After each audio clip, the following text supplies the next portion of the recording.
of the Cannabis Oversight Committee. In a moment, we will begin. Before we begin, please note that today's meeting is being recorded.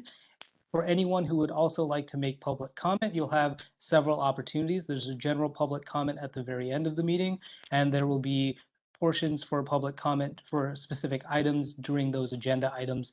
If you do intend to make a comment during those specific agenda items, please limit your comments to the specific item. There is a portion at the very end of the meeting for general public comment. With that, I turn it over to Chair Jamalian.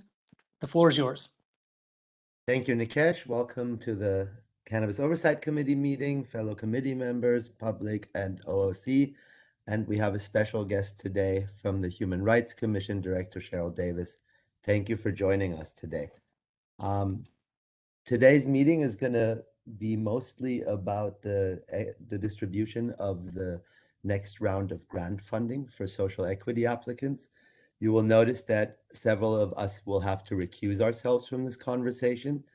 That's why we had asked Director Davis to come in and frame this conversation correctly for the remaining members on the call, so that when you guys are discussing your recommendations for the social equity grant distributions, it is really looked at through the lens of the initial spirit of the program, which Director Davis will provide. That being said, I will then pass, when I recuse myself, Member Folio Ramirez will take over and chair that portion of the meeting. So just so you guys are aware of that. And I think with that being said, we can start with item 1, which is roll call. Would you mind, David? Yes. We will go ahead and start with our voting members, and then we'll go through the non-voting members. We will go with seat 8, Ali Jamalian. Present. Seat 9, Aaron Flynn. Present. Seat 10, Ryan McGilly. Okay. Sorry. Am I hearing from Ryan? I'm sorry, David, can you repeat that? Yeah, I just was calling seat 10 Ryan McGilly, and there was an echo, so I wasn't sure if it was him or me I was hearing. I don't. Okay. So there is an echo, and the echo may be because not everyone has muted themselves if they're not speaking. So just as a gentle reminder, if you are not speaking, please make sure your mic is muted. Thank you. Thank you. Moving on, seat 11, Doug Block. Present. Seat 12, Sean Richard.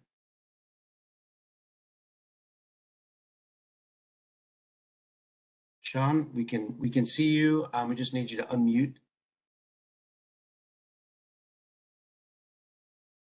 Okay, well, Sean is with us, so give him a second to figure that out. We'll move on. Seat 13, Nina Parks. Present. Okay, seat 14, Brendan Hallinan. In attendance.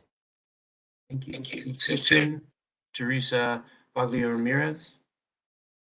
Present. And seat 16, Sarah Payan. Present. Okay, thank you. Move on to our other seats. Seat 1, which is the Department of Public Health. We have a representative from the department with us.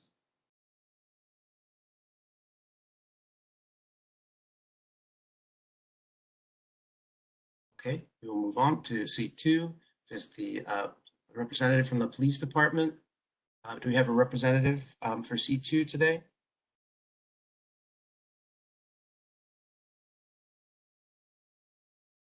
Okay, moving on from seat 3, Department of Building Inspection. Do we have Jeff Buckley, Patrick O'Riordan, or any other representatives with us today from DBI? Okay, we are noting that as absent. C4, a representative from the planning department. That would be Michael Christensen or Richard. Oh, thank you, Michael. Seat 5, San Francisco Unified School District. Do we have a representative?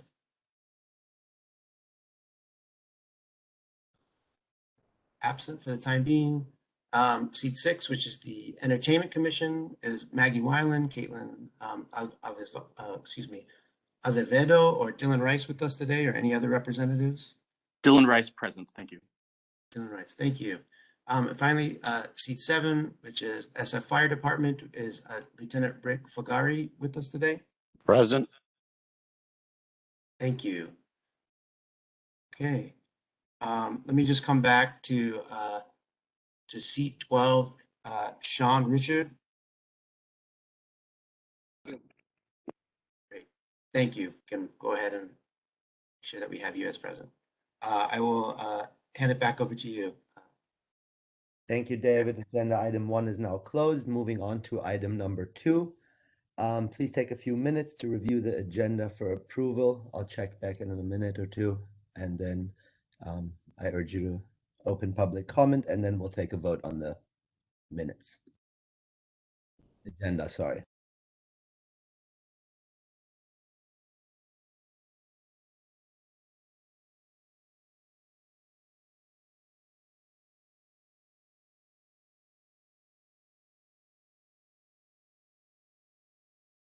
David, can you share your screen with the agenda in case some members don't have it handy? Yes, and Ray, can you ensure that I can share right now? It's looking like. Sure thing. Let me pass the to you. All yours, David.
And while the committee members continue reviewing, can we open up for public comment, Ray?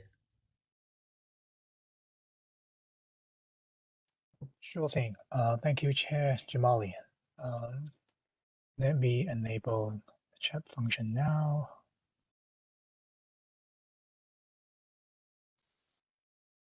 All right.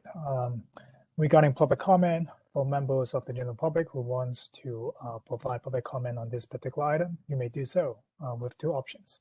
The first option is to call in by phone. If you would like to use this option, please dial 1-415-655-0001, followed by the access code, which is 2494301-8984.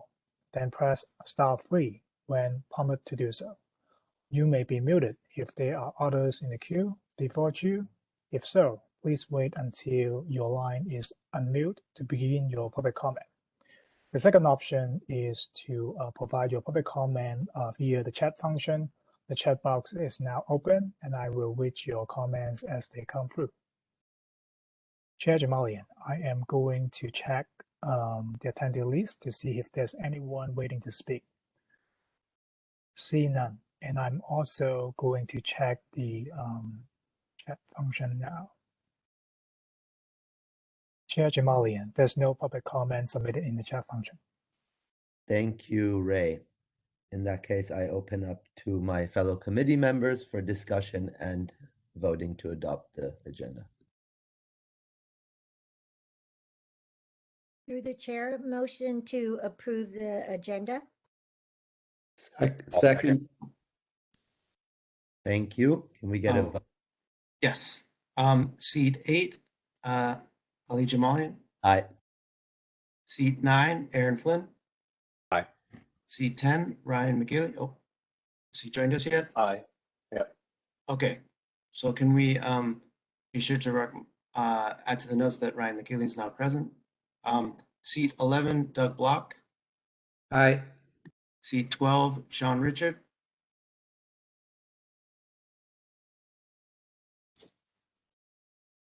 Seat 12, Sean Richard. How do you vote? And Thanks, David. Ray, David, one moment. Ray, it may be helpful to unmute Member Richard's mic in the event he is trying to speak and unable to. Okay, well, Sean, let us know. We'll move on with the vote and mark that as an abstention for the time being. Seat David 13, and the Nina sorry Park. to interrupt. Looks like Ready Member Richard is having some technical difficulty because I'm not able to unmute him. Okay, Sean, well, if you can hear me, looks like your audio has some issue. So you might want to just hop off and then hop on again. And now I see yourself unmute. Sean, can you hear me? Maybe we can circle back. okay. Sorry for the interruption. Seat 13, Nina Parks.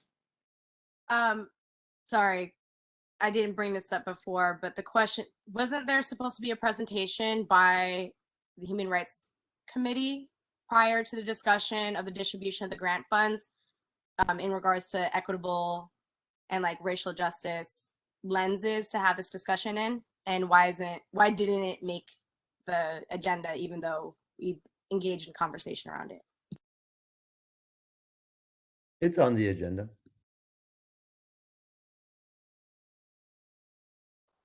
I Where? believe that's why Director Cheryl Davis is here to begin with to give that presentation. Okay, I didn't see it on here. It's on there. It's on agenda item 5. On 5. Okay. All right. Well, cool. Sounds good. Aye.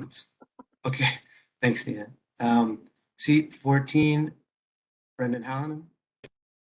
Vote to approve. Thank you. Seat 15, Teresa, how do you vote? Aye. And seat 16, Sarah Pan. Aye. Okay, with that, we have a nearly unanimous vote to approve with one abstention from Sean Richard. Thank you, David. Closing agenda item number 2 and moving on to agenda item number 3. If you could be so kind and display the resolution that we're voting on. So this is another housekeeping item. We have to vote on a resolution that allows us to have teleconference meetings as we are having right now. So hopefully we can sign this off pretty quickly. Just read over it. We'll open up for public comment and then vote on it.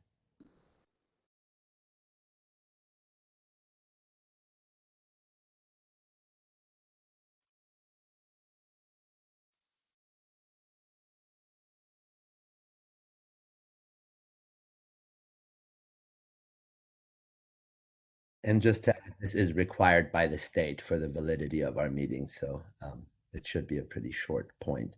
That being said, Ray, do you mind opening up for public comment? Sure.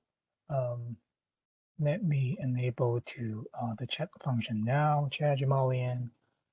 Again, members of the public who wants to speak about this particular agenda item, you may do so with 2 options. The first option is to call in by phone. If you would like to use this option, please dial 1-415-655-0001, followed by the access code, which is 24943018984. Then press *3 when prompted to do so. You may be muted if there are others in the queue before you. If so, please wait until your line is muted to begin your public comment. Another option to provide public comment is to do so by submitting your comments through the chat function. The chat box is now open, and I will read your comments as they come through. Chair Jamalian, I'm going to check the attendee list now. At this moment, I don't see anyone waiting to speak, and I am going to check the chat function now.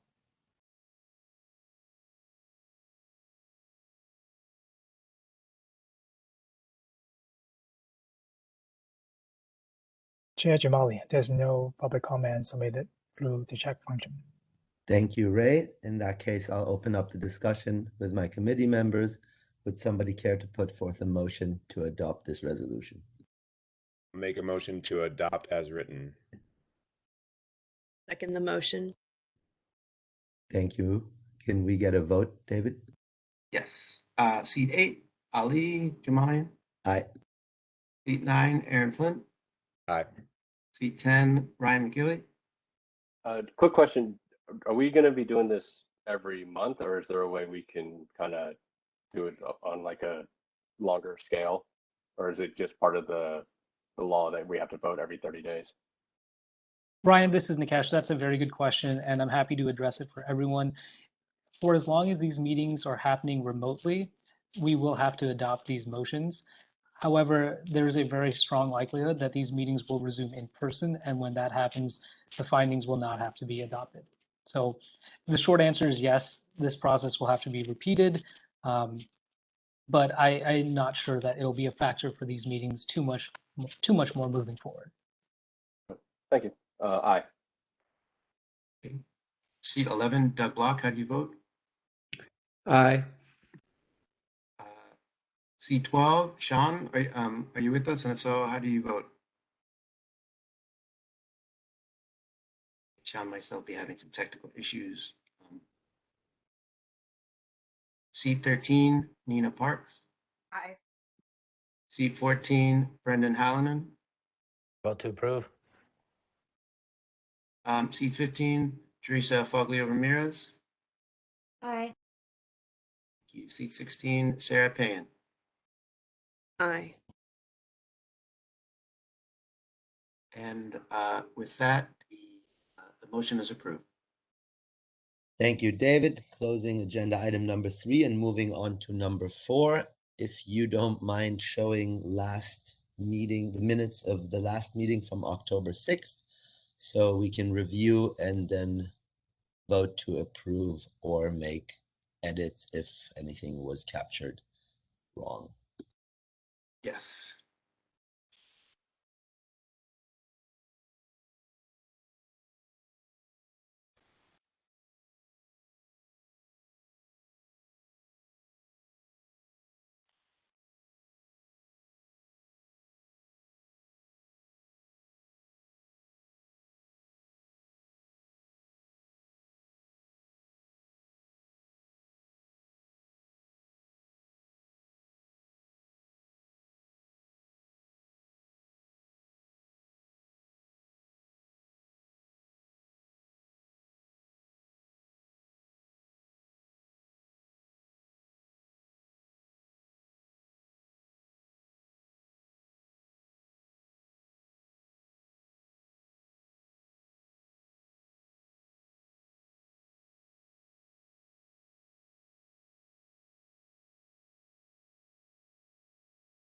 And Doug, I do have an update regarding the Form 700.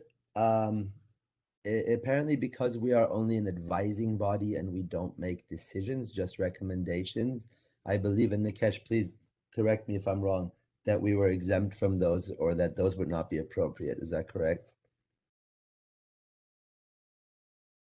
That's generally correct. And I believe there was even an effort by one of the Board of Supervisors to incorporate the filing requirement for members of this body and bodies like this, but it was not applicable. So your recap is correct, Chair Jamalian.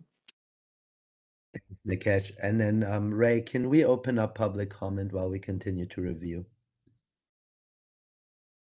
And Chair Jamalian, Sure thing. I Chair would like Jamali. to speak to that issue where it's appropriate. I think we can do that after public comment, if you don't mind, Doug. All right. Regarding public comment, for members of the general public who wants to provide public comment on this particular item, you may do so with 2 options.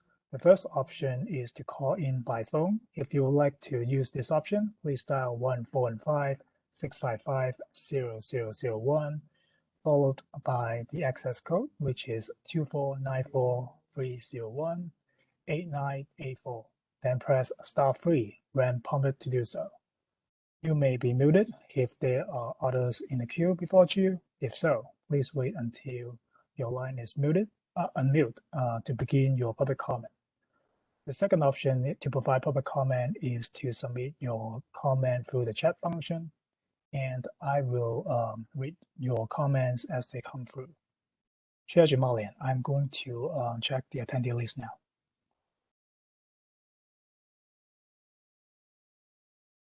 I don't see anyone waiting to speak.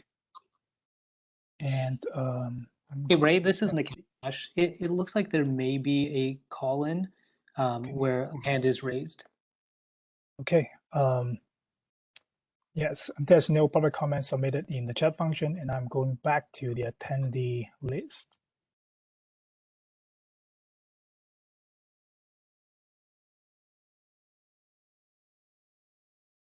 And yes, we do have one person waiting to speak, and I'm going to unmute this individual now. Hello, caller. You are up to provide your public comment. Please proceed.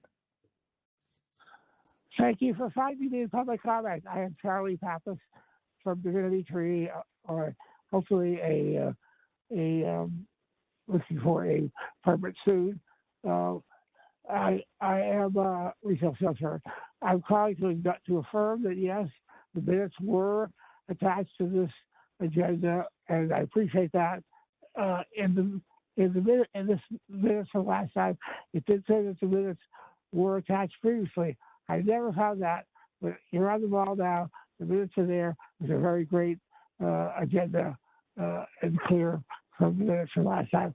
Just acknowledging that. Thanks again. Thank you, caller. And I'm going to check the attendee list again to see if there's other individual waiting to speak. There's no other individual waiting to speak. Chair Jamalian. Thank you, Ray, and I will, floor is Doug's.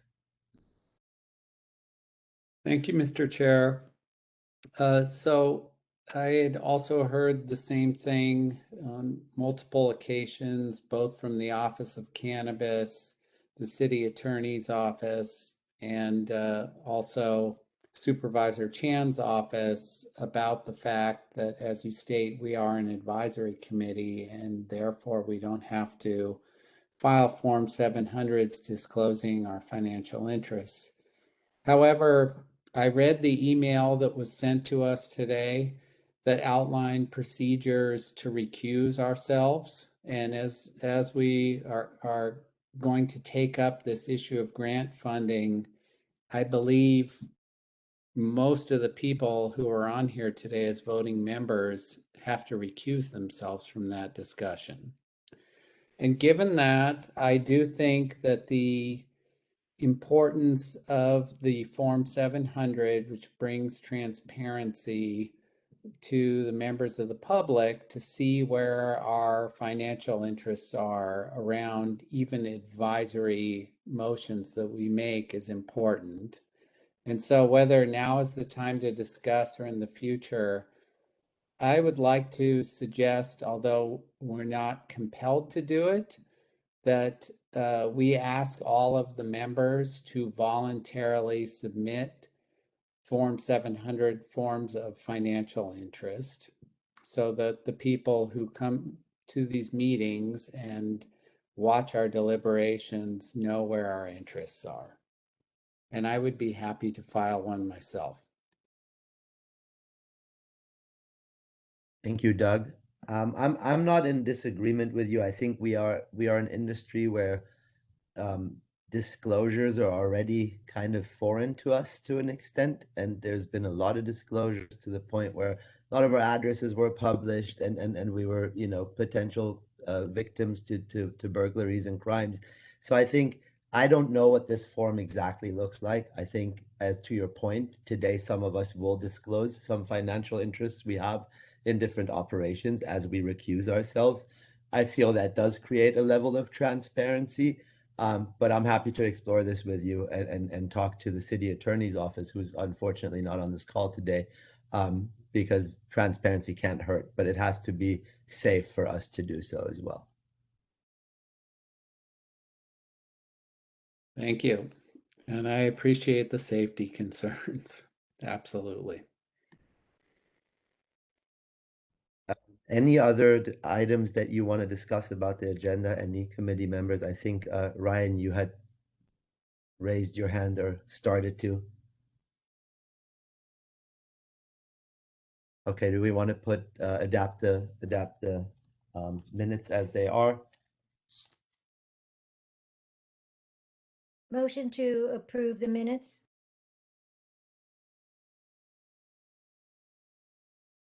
Sorry, was that, Ali, were you putting the motion out, and was that the second? Teresa put the motion out. I'll second it. Okay.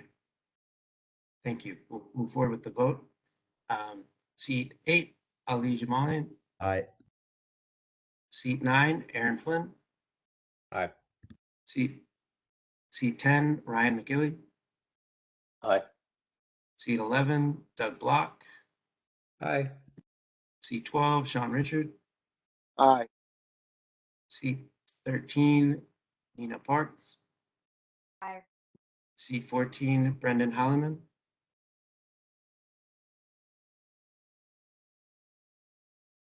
Seat 14, Brendan Hallinan. How do you vote? Aye. Seat 15, Teresa Pavio Ramirez. Aye. Seat 16, Sarah Payan. Aye.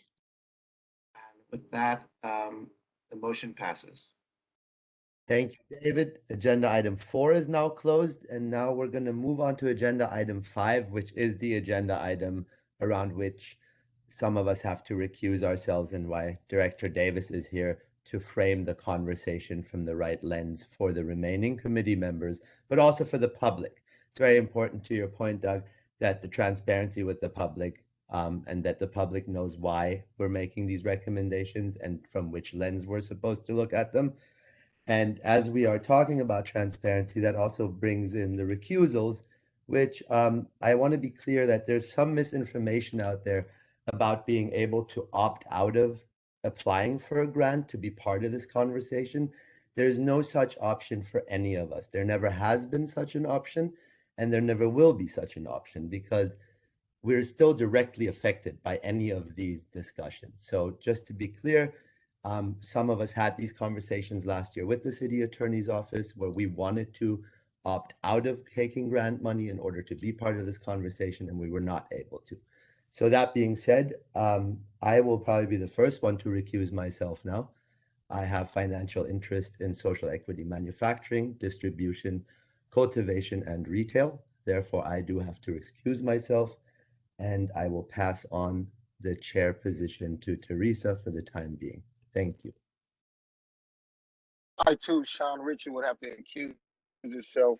I have interest in the retail store at Burners on Hay. Thank you.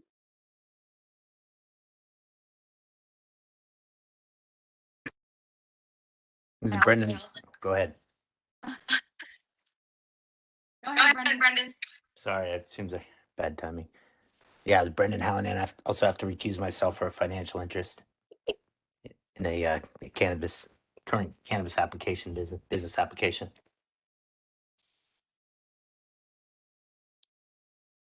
Nina Parks, I have to recuse myself in regards to interest in the technical assistance part of the grant, as well as shared manufacturing.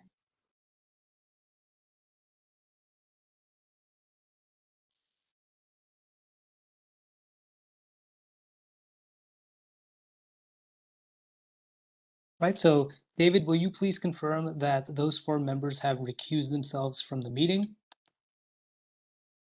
Yes, confirming that the 4 members, Ali Jamalian, Nina Parks, Brendan Hallinan, and Sean Richard are recusing themselves from item number 5. Thank you, David. And David, as part of the protocol here, these members actually need to remove themselves from the meeting itself as well. So looking down the list, I see that Member Hallinan, you are still on this meeting. If you could go ahead and exit and return when prompted by David, that would be much appreciated. And then the same would hold true for Member Parks, and I believe Member Jamalian and Member Richard are no longer on this meeting. So we will just wait until that happens.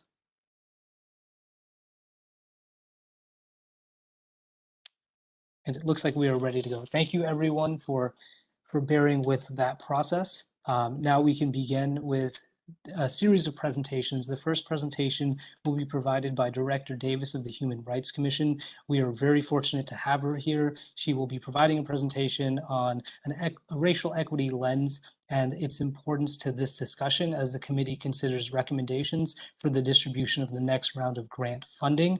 I will turn it over to Director Davis in one moment, but if there are any housekeeping items in terms of presentations to queue up, this is the appropriate time to do so. And then the floor is yours, Director Davis. Thank you so much for joining us. Thank you. It is my pleasure to be here. I don't think I've ever formally been in front of this committee, although we did quite a bit of work, Zoe Polk, when she was with the Human Rights Commission before the launch of this committee. So I have so many things to go through, and I'm actually not going to be able to go through them all. This is interesting. I want to also recognize and thank Nikesh, who I won't say how long I've known him or where I knew him from. But the challenge here is that when I was asked to come and share a little bit, I went back through my documents and I'm like, oh my goodness, 2018, we started these conversations. There was a framework being built out. There was an expectation of partnership, collaboration, and commitment that I think as transitions within our office and transitions in the Office of Cannabis, that we kind of lost touch and lost sight of some of those pieces and things. So I wanted to, in a second, I will have Ray share a presentation that is from the Office of Racial Equity, where we talk about how we center that. But I wanted to first, actually, Ray, can I give you another, because I don't have sharing. I wanted to just go over some other things that I had found that were specific to that. So maybe what I'll do is just read through some of those. But I think the most important piece and the takeaway from here is that there were tremendous concerns when the city made the decision to create the Office of Cannabis. When we made the decision to start the program, there was intentionality around doing the equity plans and having an equity program, because disproportionately we knew that people of color in San Francisco, not just San Francisco, but nationally, have been impacted by the sale and use of marijuana, that they have been criminalized for that, and so many folks, their lives negatively impacted. And we wanted to make sure that the folks who had been disproportionately negatively impacted by cannabis had an opportunity to make money out of it as it was coming online, but that they also were not going to be further criminalized. And so I will say in that regard, what we've had a lot of issues and concerns with, and I know there's a lot of contention around whether we should even call it the black market, because that in and of itself may be offensive to folks, but that the underground market in some way, folks would think that because cannabis is legal, that they would not have to go through this process to get permits, or that they wouldn't know about it, and that they would potentially still be selling it in an underground market, or that folks are then confused and don't understand what the rules and regulations are about smoking marijuana in public. So there were a lot of things that we wanted to make sure in that process that didn't get lost. And so want to just share some of the notes that I had from that. One was address community concerns around social stigma and bias, strong support for availability of marijuana, but don't want it sold close to where they live, were things that folks had coming out. And then there was concerns about prior cannabis offenses, and then what the partnerships would look like. And then what are the resources available to equity permit holders, and then how the revenue is being used to create benefits for people of color, women, and those who were disproportionately impacted by the criminalization of cannabis. So, you know, the idea and notion that now you're in this place of how do we allocate these funds, I would just say there are a couple of things that I call kind of the ABCs for me of outreach and engagement that I really ask folks to think about as they move this work forward. And then after I say these, I'll ask Ray to pull up the presentation. One is A is act with authenticity, with transparency. As you do this work, be accountable, be authentic, and be transparent, right? Like if you are making these decisions, be transparent about the decisions that you're making and why you are selecting who you are selecting, or what the criteria is, how you've identified that. Be very clear about that so there is no kind of confusion or gray area about the decisions or what it is that you are doing. Two, which I am not sure that this has been done, and so this is a charge and a challenge to Nikesh, to Ray, to John, and to the committee itself, but build relationships to build community, right? Like we have to be consistently building these relationships with folks that have been disproportionately impacted by folks who maybe would want to be involved and be engaged in this process, who have maybe been, don't even know that this is going on anymore, don't know that there's a committee, don't know what the process is. Building those relationships so that you actually know what people need or what they're looking for or what help they need to build community. There are still a lot of folks in community who are trying to understand what the process is or how to access the resources that are available. So really building those relationships, not waiting until a grant comes online, not waiting until folks ask questions, but actually building those relationships consistently. As you prepare and get ready to make these decisions, I would also say center, right? So C would be center community, right? And I think the hard part is defining who community is. And I would say that each person on this committee represents a base, but you also need to be representing a community that has been disproportionately impacted by the history of marijuana, of cannabis, but you also need to be centering community in this process to understand what is it that at the end of it, community would like to see from this. I think you all have to decide and define and determine, excuse me, as a committee, who community is, right? Like that sometimes is used to just throw folks off and to discourage and move away from the work. But I think you have to be very intentional about who is the community that you want to center and prioritize in this work. Next, D is designed for success, right? And so if you are designing for success, you must define success. So as you are going through this process, what does success look like for you? Is it about a certain population? Is it about a certain number? Is it about a very specific thing? And then how are you getting to that? So as you are going through this, as you are making decisions, you need to define and design for success. And then with that, expect to be accountable. E is expect to be accountable. On the other side of this, be prepared for whatever decisions you have made to be accountable for those decisions, right? So again, coming back to, are you going to be ready for whether it is members of this body, whether it is members of the community, whether it is, the systems at large, whether it's the government systems, you have to be accountable for the decisions that you make and be prepared to give explanation for what that is. And then the last of this would be F, follow up and follow through. As we do this, like we've talked about equity. Well, this is my first time in front of this body. I don't know what the follow up and follow through and the commitment to equity is beyond these trigger moments. And so follow up and follow through, on what it is that you say is important, that is core, that is critical. That was part of the Office of Cannabis, and the way that it was moved forward was to make a commitment to equity, to make a commitment to ensure that we were not continuing to do harm or bring harm to folks who had already been disproportionately impacted. And we also just want to make sure that it's not locking out people that have been locked up in the past for their connection to cannabis. So with that, Ray, we can go ahead and put up the slides, and I will kind of move through these quickly, but this is meant to really help with the framing around equity, the racial equity lens specifically, and the work that the Office of Racial Equity has been doing in that regard. So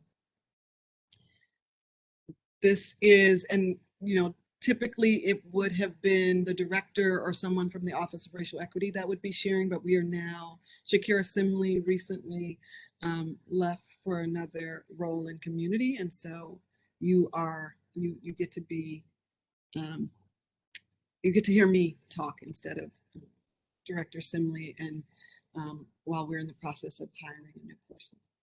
Are we good, Ray? Are we? Director Davis, I may be able to help here with getting this to full screen. Ray, Okay. when you clicked the option at the top to present, can you go back there, please? Yeah. Perfect. So where it says view, if you could click present, I think that should do it. Yep. Perfect. Thank you for humoring us, Director Davis. That's back to you. Nope. So we can go to the next slide, Ray.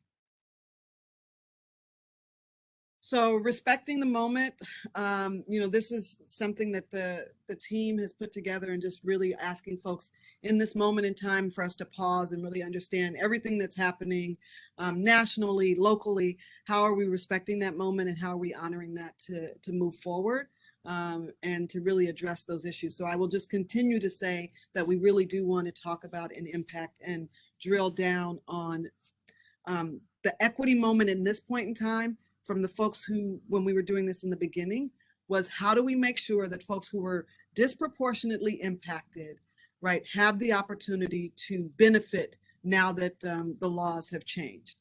So we can go to the next slide.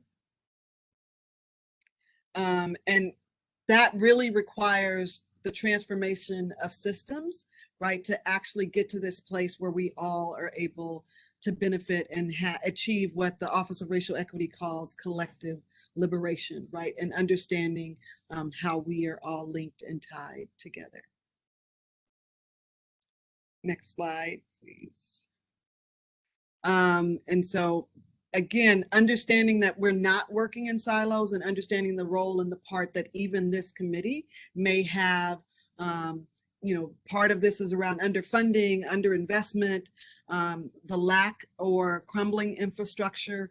So all of these things contribute to this need to really drill down and focus on equity. We can go to the next one, Ray.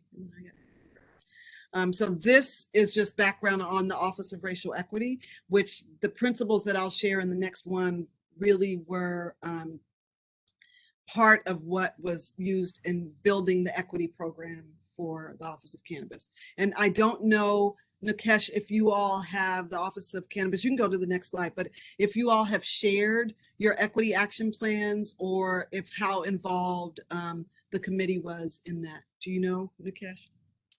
So the equity plan has been shared through through ADM's website, and I believe there were several instances where we made it available through our internal communications from the Office of Cannabis to distributions lists that would have included the committee members as well. So it has been made available, but we can always make it more available, and happy to insert it in the next communication that goes out following this meeting.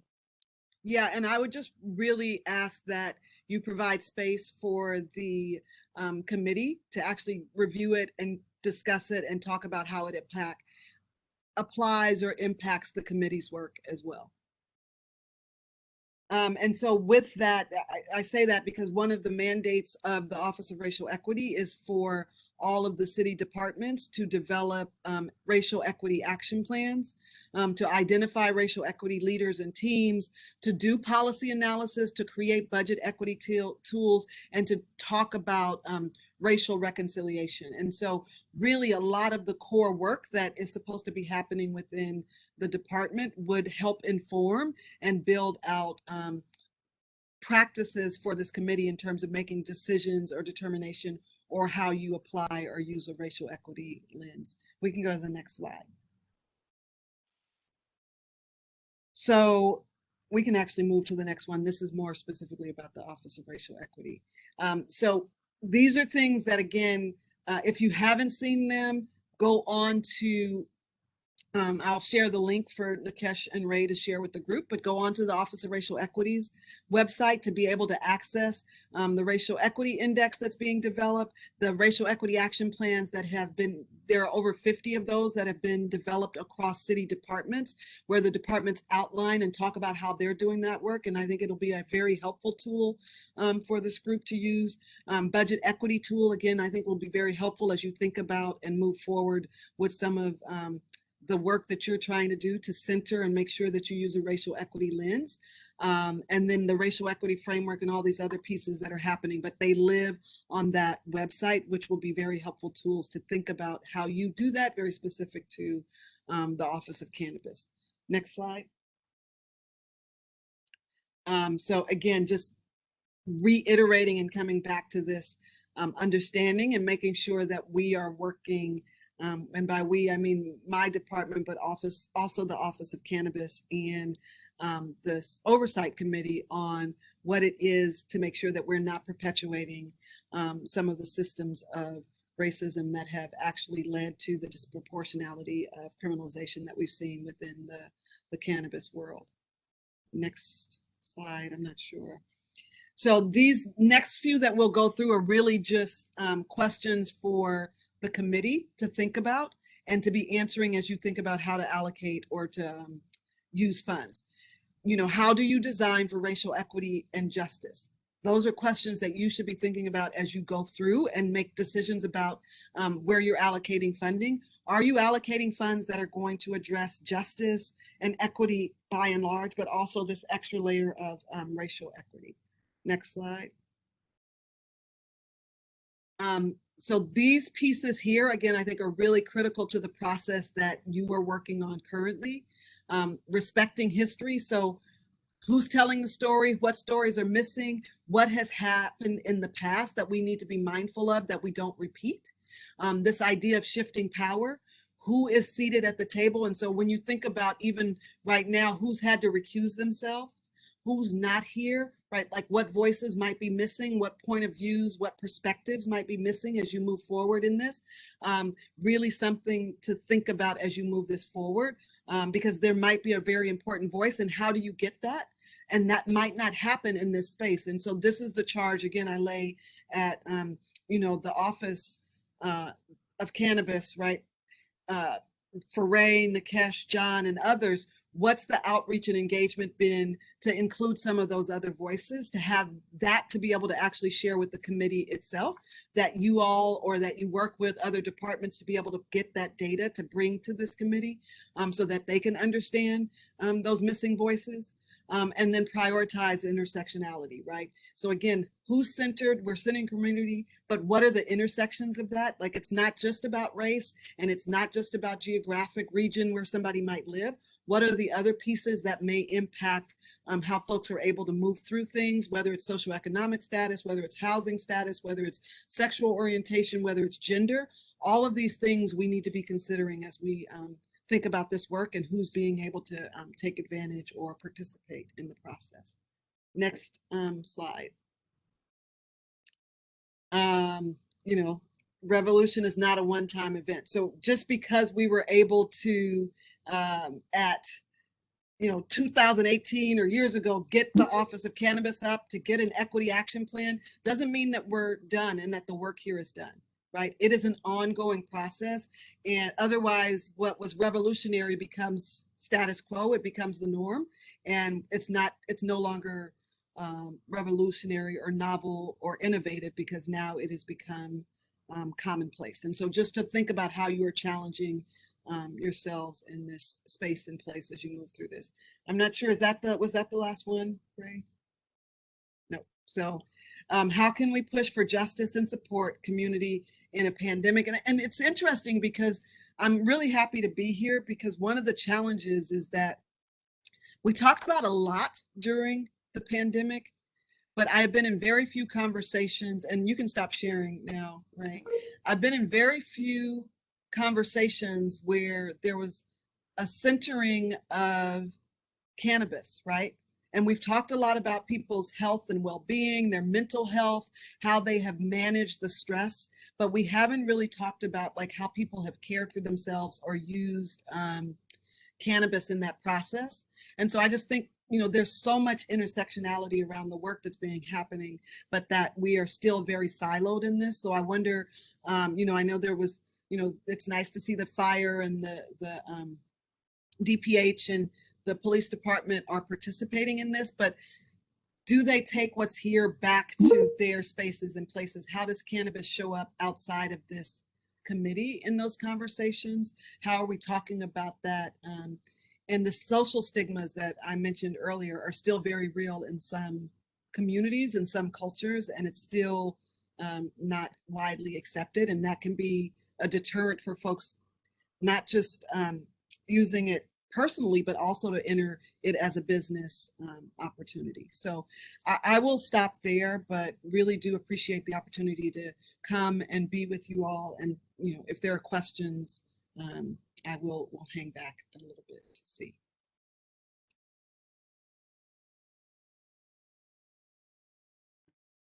If anybody has any questions, please feel free to pop them in the chat. I just wanted to stop in and say thank you so much for your time and expertise, Director Davis. We really appreciate it. We appreciate you having this in your room, having you in this room, and lending us your guidance. The Office of Cannabis is very proud of the equity community and program everybody here has built over the past few years.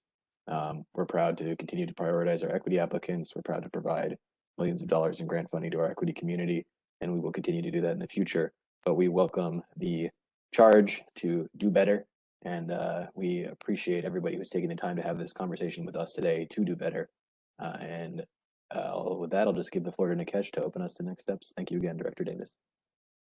Thank you, Director Davis. And as a part of an extension of what you said, the next presentation that the Office of Cannabis will be providing is to give the committee an opportunity to see the numbers, to answer some questions. In other words, inform their decisions with data. And we'd love to begin that presentation now. Yulia, if you could go ahead and pull it up, be much appreciated.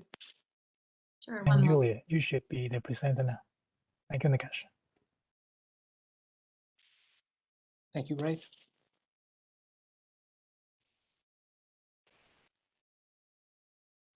Okay, could you confirm that you can see my screen, please? I can see the screen, and if you could just put it into presentation mode. Perfect. Thank you. So hello, everyone. This presentation will be given by myself, Yulia, and Jeremy. We will try and move through it as swiftly as possible. There's a lot for the committee to discuss. So with that, let's just go ahead and get started. Next slide. Great. Today's agenda will cover GoBiz Round 2 grant funding. I just want to emphasize that this is Round 2. The distribution of funding from this round has not begun. The conversation that this committee had several meetings ago was with respect to the current round of grant distributions that are still underway and that will continue through the end of the year. My colleague Jeremy will be able to speak a little bit more on that, but I just want to make very clear that today's conversation is forward-looking. It is to provide recommendations, as this committee did for round 1, for round 2, and those dispersals will begin at a future point in time. To that end, today's meeting really concentrates around 2 big buckets. One is around direct assistance of funds, and the other is the distribution of technical assistance funds.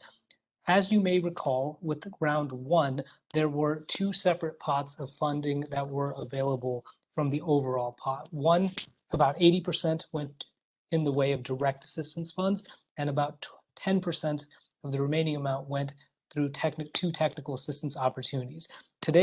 The purpose of today's presentation is to take each in kind and have this committee weigh in on recommendations with respect to how the direct assistance funds should be distributed, and then also whether technical assistance funds should be provided, and if so, how they should be provided. Next slide, please. With this, I'll pass it over to Jeremy just so he can provide a very quick update around GoBiz Round 2, which again is different than Round 1.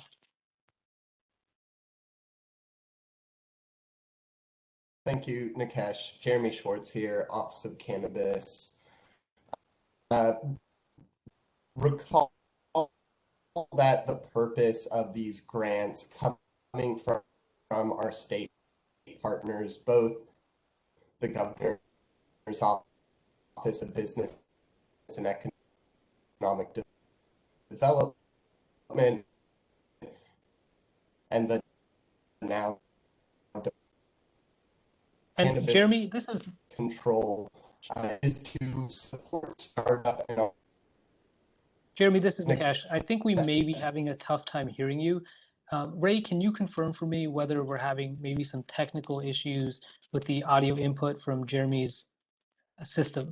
Can you hear him, or is that just a technical issue I'm experiencing on my end?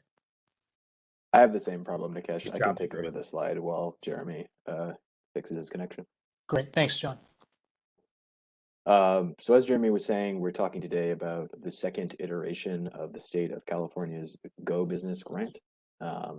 We are currently in the process of finishing up the distribution of the first Go Biz grant, and we worked in collaboration with this committee and our equity community to refine that process over time.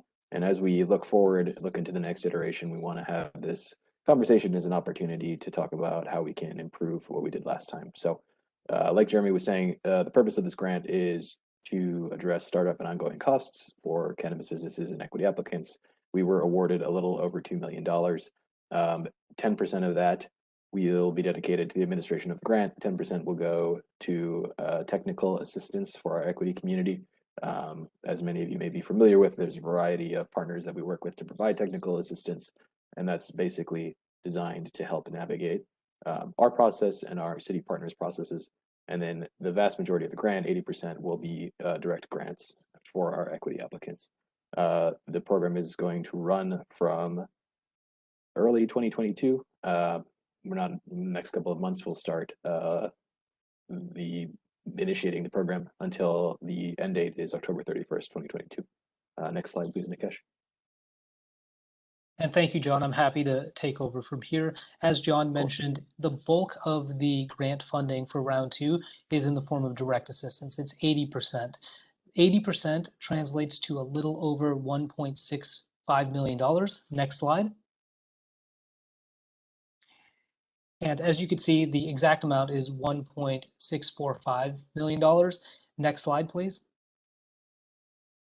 And before we continue with some of these threshold questions about how that pot for direct assistance should be distributed, just one point that Jeremy or John will speak to a little bit later. But with respect to the technical assistance funds, it is possible that if this committee recommends that those funds that would otherwise go to technical assistance providers be reallocated to the funds available for direct assistance, that is a possibility. In other words, the amount that would be dedicated for technical assistance could be reallocated as additional sums for in the form of direct assistance. Jeremy or John can speak a little bit more about that when we get to that section of the presentation, but just want to put that on everyone's radar. So now, as we talk about the 80% for direct assistance, there are 3 threshold questions that are very important for this committee to consider and to weigh in on. They will help the Office of Cannabis implement the next round of distributions. And so we'll start with the first question. The first question is about the size of the award. For many of you who read the memo, the question is essentially, how large do you want the individual award sums to be? The larger the award sums, the fewer the recipients that will be eligible to receive that funding. The reason for this, and likewise, the greater the number of awards issued, the smaller that those awards will actually be. The reason for this, unlike for round 1, is that the sum that is available for round 2 is significantly smaller than the amount that was available during round 1. During round 1, the OOC received approximately $5 million to distribute, 80% of which was available to direct grants. That allowed for up to 89 eligible recipients to receive either up to $48,000 or $100,000 if they're sole proprietors, based on the recommendations made by this committee. To put it very frankly, that is not possible for this round because the amount that's available is just so much less. It's almost a third of what was available during round 1. as such, the question for this committee about the size of the award is so important because it will dictate the number of awards that are issued as well. Again, the larger the size of the award, the fewer eligible recipients. The smaller the size of the award, the more recipients. To put that in practical terms, if you have 100 grantees, then that's about $16,000 for each grantee. If you have 20 grantees, then that's about $80,000 for each grantee. So we'll come back to this question. You'll see that all three are interlinked, but this is the first serious question to consider is what should the size of the award be? Next slide. And Nikesh, I just want to jump in there real quick and reiterate that this funding was determined by the state. Office of Cannabis did not have input in the reduction in the size of our grant. So that's not a city of San Francisco thing. That's a state of California thing. Thanks, Nikesh. Yeah, thanks for that clarification, John. Next slide. Great. Yulia, this is the right slide. I was jumping the gun. Thank you. So the next important question here is who should be eligible? And again, this is linked to the question about the size of the awards, because ultimately who can be eligible will also be based on the number of awards that are granted. There are a variety of factors to consider when you're determining who should be eligible. This committee has been through this exercise before. What we wanted to do was give you some of the lessons that we've learned from the last round, and then also present some of the factors and the concrete numbers that correspond to those factors to help inform this committee's decision. With that being said, I'll start with a very basic data point, which is if the committee wanted to award grant funding to everyone who was technically eligible based on the criteria associated with this grant, then that would include anyone who has a it would include the current number of active Article 16 applications submitted by verified equity applicants for cannabis business permits. That's approximately 142 applications. It would also include the Article 16 permanent permits that have been issued, and to date, that's 20 equity permits for 17 permit holders. That would be the full universe. Now, given that the amount that's available is around 1.65, distributing it across nearly 162 people would be very, very small sums for each person who would be eligible. So again, just want to plug the relationship between the who and the size of the award. Next slide. Great. Either Jeremy or John, if you're available to speak to some of the lessons that we learned during the distribution of round one, that would be great. Thank you, Nikesh. Jeremy, I just unmute you from the attendee list. Can you hear me? Yes, thank you, Ray. And I hear an echo, so it might be best to defer to my colleagues for this slide. And Jeremy, I believe the echo has gone away, so let's try it, and if it persists, then one of us can take over. Excellent, thank you, and thank you everyone for bearing with me.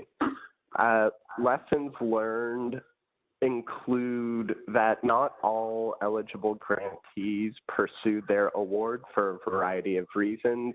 Certainly there's tension that cannabis remains illegal at the federal level, and the paper trail associated with pursuing grants locally, which includes registering the business with a federal tax ID number.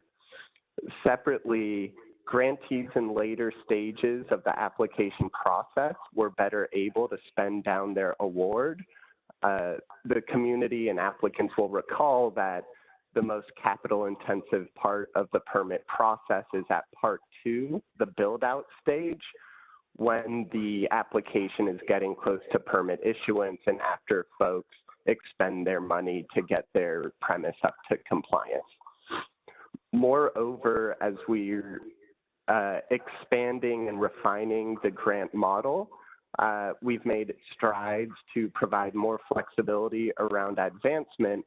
However, there have been instances where grantees had to return advance funds because what they planned to have expended funds for did not occur during the grant term. For example, as a part of our current iteration process, out of our first 18 funding requests over the last 2 weeks, all have been for reimbursement.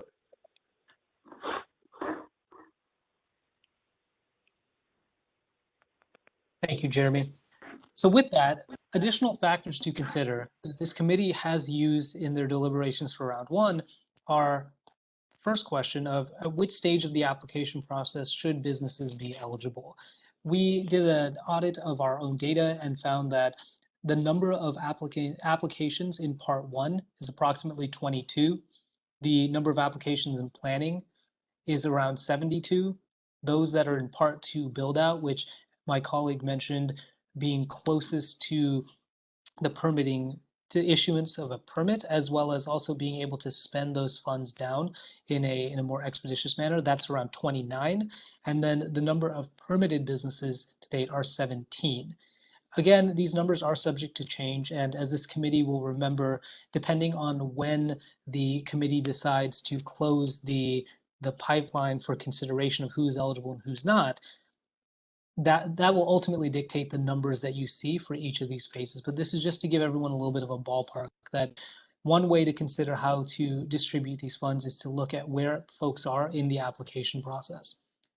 Next slide. Another factor that this committee used during round 1 conversations was the ownership type of the applicant. So is the applicant a sole proprietor? Is the applicant own 51% of equity in their business or greater?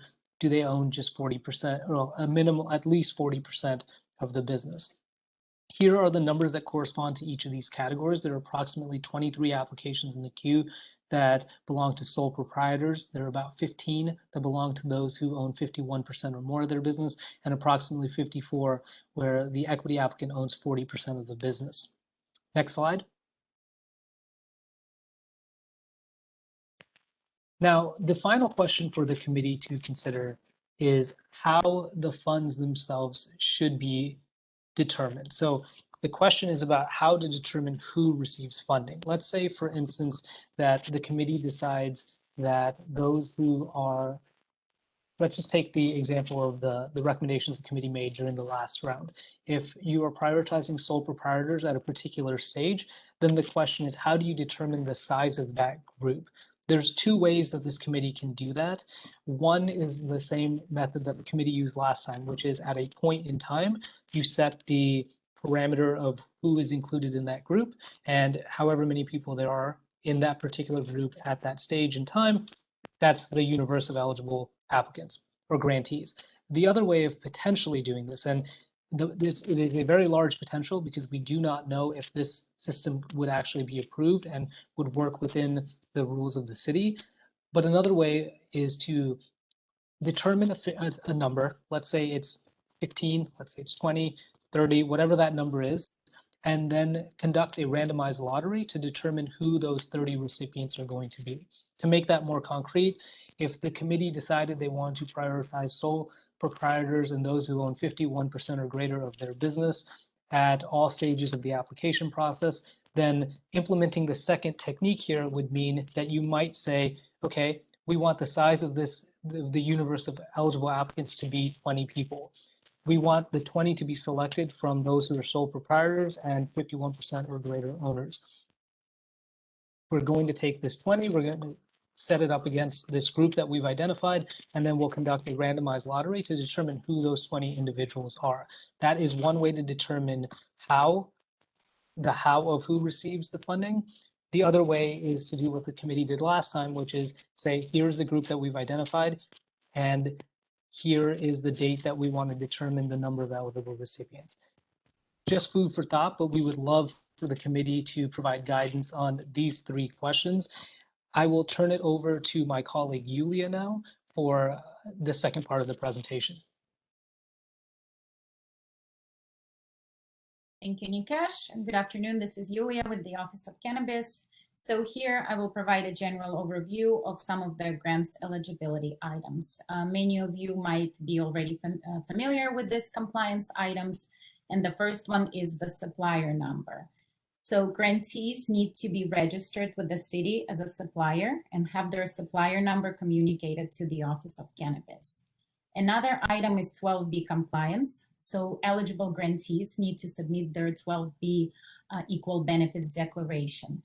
One thing to flag here is joint venture partnerships. So for example, if a business has investors, those joint venture constituents also need to be registered suppliers and also need to submit their 12B Equal Benefits Declaration. There are also additional insurance requirements that are applicable to our permitted operators and to those who might become permitted during the grant's term. So these insurance requirements include commercial general liability insurance, workers' compensation, automobile insurance if it is applicable to your business, product liability insurance also if it's applicable to your business, as well as fidelity bond and crime policy. And with that, I will turn it over to my colleague, Jeremy.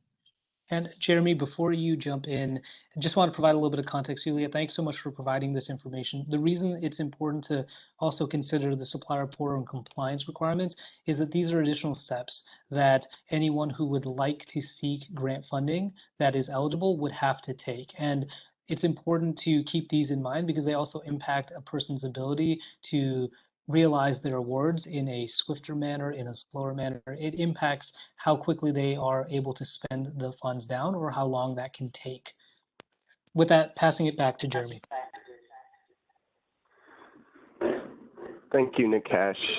And of course, if I experience technical difficulties, please feel free to take over. This part of the presentation centers around whether the committee is inclined to recommend additional technical assistance. I'd like to quickly acknowledge our partners, SFUSD, Planning, Entertainment, DPH, who took part of the independent review committee for our prior TA effort. Here we have about up to 10% of funds allocated to technical assistance service providers, which amounts to approximately $200,000. Next slides, please. One more, please. So the question posed to the Oversight Committee is, 1, should technical assistance be made available? 2, and on the next slide, if yes, what areas should be prioritized? Examples include professional development, permit support, and grant process support. Next slide, please. To further illustrate the technical assistance picture, there are existing technical assistance resources to the community that we can see on the slide here. One with our partners with the BASF Cannabis Law Committee, and again with the Kuman Law Firm through a contract with the Office of Economic Workforce Development. Prior TA included permit and grant support, workforce development, and business development. And Jeremy, this is Jeremy Nikesh here. Can you also just speak to how long these existing technical assistance opportunities may be available, looking down the line? Absolutely. The ones on the screen we see here are available for the foreseeable future. The Kuman Law Firm and OEWD agreed to contract extensions for the next several years. And BASF, the Bar Association, is an informal partnership which has been available for a few years now. And there's no reason to believe that it's going away anytime shortly. Certainly, it can be fluid, but as of now, this service is available to the community.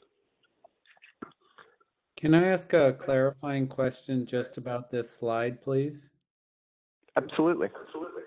This technical assistance is, I see pro bono from the Bar Association. The other law firm, is this also available pro bono, or is this service that grantees would pay for potentially? Excellent question, Member Block. Both of these services are available at no charge to the equity community, San Francisco's verified equity applicants.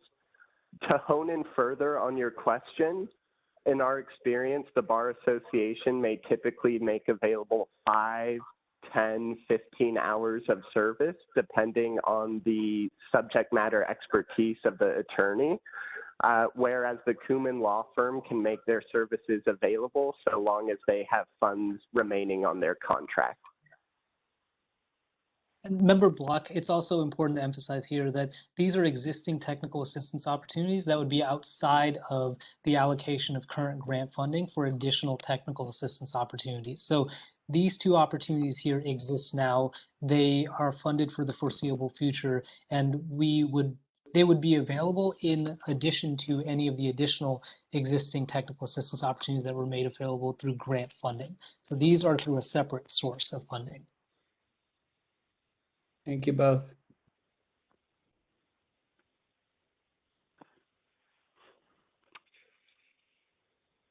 And with that, we see a recap of our technical assistance that was made available previously through grants.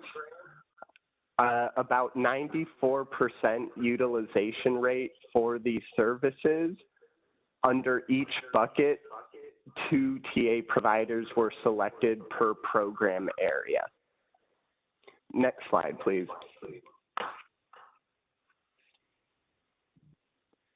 Lessons learned here. The more awards given, the higher the likelihood that there may be unspent funds. Fortunately, through our outreach with a panoply of city partners, we were able to get folks technical assistance in order to spend down these awards within the last 2 months of the contract. Additional administrative oversight by the Office of Cannabis may reduce OOC responsiveness to other grantees, especially in light of a few members of our office departing, which exacerbates some capacity issues. And again, I think we acknowledged this on a prior slide. A small number of grantees did have to return some advance funds, but this one falling out of scope to this discussion of technical assistance. Happy to address any questions to this end.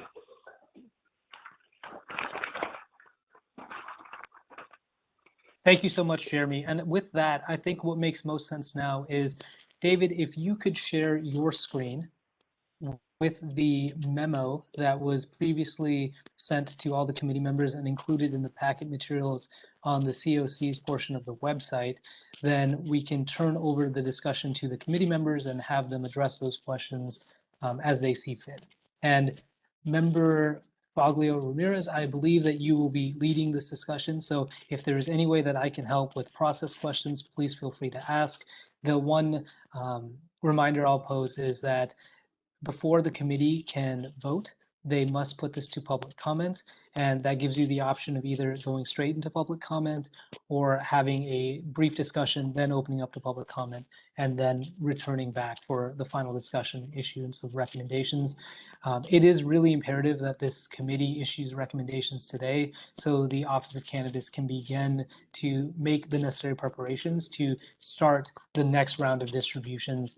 And so there isn't delay. There isn't a ton of time to spend this money down, and we want to move as quickly as we can. So in advance, thank you, and I will be quiet now. Thanks. Okay, thank you so much, HRC and OOC. For my fellow committee members, are there any questions of the HRC or OOC at this time? Okay. Yeah, I do have one primary question that may lead to one or two others.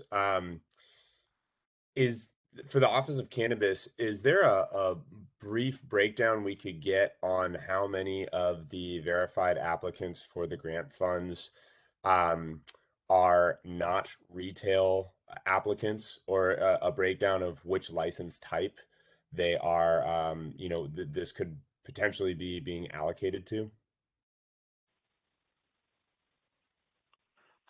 Member Flynn, can you rephrase that question just one more time? I want to make sure we're all understanding it correctly. Sure. Yeah, let me give it a little bit of context. I think one of the issues that we're all seeing in San Francisco is an oversaturation of retail locations. We all received a report on this in the first round of the Oversight Committee from the Controller's Office talking about this as an issue.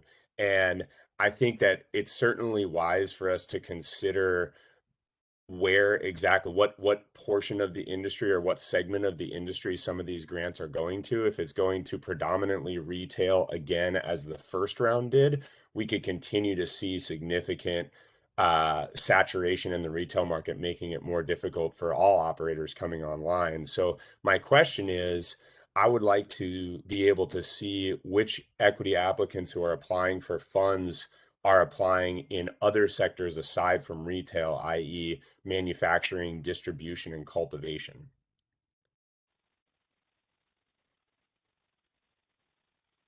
Thank you, Member Flynn. Flynn, that we certainly understand the question and think that's not information that we have readily available right now. That breakdown, it would require additional review of our data. If there's anyone on the team who can speak to sort of the generality or just sort of broad swaths of the distribution of permits in our queue by activity type, certainly invite them to do that now. Thanks, Sean. Yeah, I'll just jump in and say that there are no rules surrounding the type of permit. There's no distribution scheme currently in which, storefront retail would get a higher percentage of funds than others. It's all equity applicants who have a permit that is processing are eligible to apply. So the distribution that we can produce for you reflects that sort of structure. Understood. Thank you. I guess it just begs conversation around being as effective as possible with this second round of grant distribution, making sure it goes as far as possible and creates an ecosystem inside of the San Francisco cannabis space that is healthy. I think that, given that we want to make sure this is allocated to folks who are going to be able to succeed in the long term, it's important to consider these funds going towards projects that will be successful in the long term. And quite frankly, we're already getting very saturated in the retail space. And I think continuing to funnel funds towards more and more and more retail shops does not set operators up for long-term success. It has this money going towards shops that will be cannibalizing each other's businesses. I think that it's very difficult to be efficient with funds as they go to individual retail shops, as opposed to something like a shared manufacturing space, which could bring online a number of different operators working under one roof. It would, both send a larger amount of funds to one location and allow multiple operators to come online and support a facet of the industry that's underrepresented in the city. So I don't want to monopolize too much time talking about this specific element, but I think when we're talking about trying to make these funds go as far as possible and help as many different equity applicants as possible, it's important that we look at which direction they may go and where the most efficient place for these funds to go is. I know it's a long and nuanced conversation, but I think it should be at the forefront.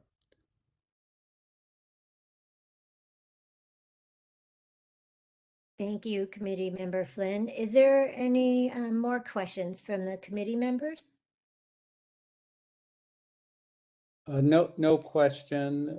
I would just like to hold my comments until after public comment, if that's okay. Okay.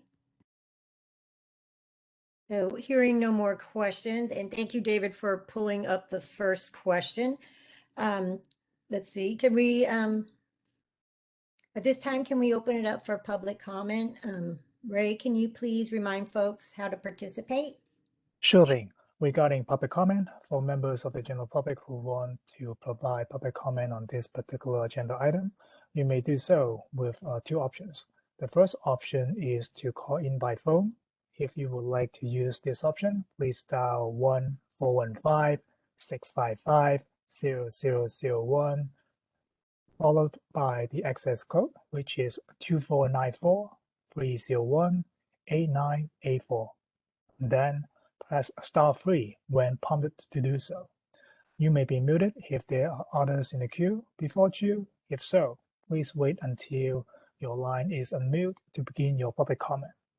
Another option for you to provide public comment is to provide your public comment to the chat function. I will read your comments as they come through.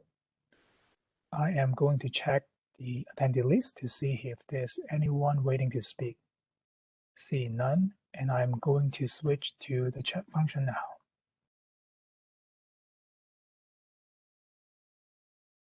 I do not see any public comments submitted to the chat function at this moment in time.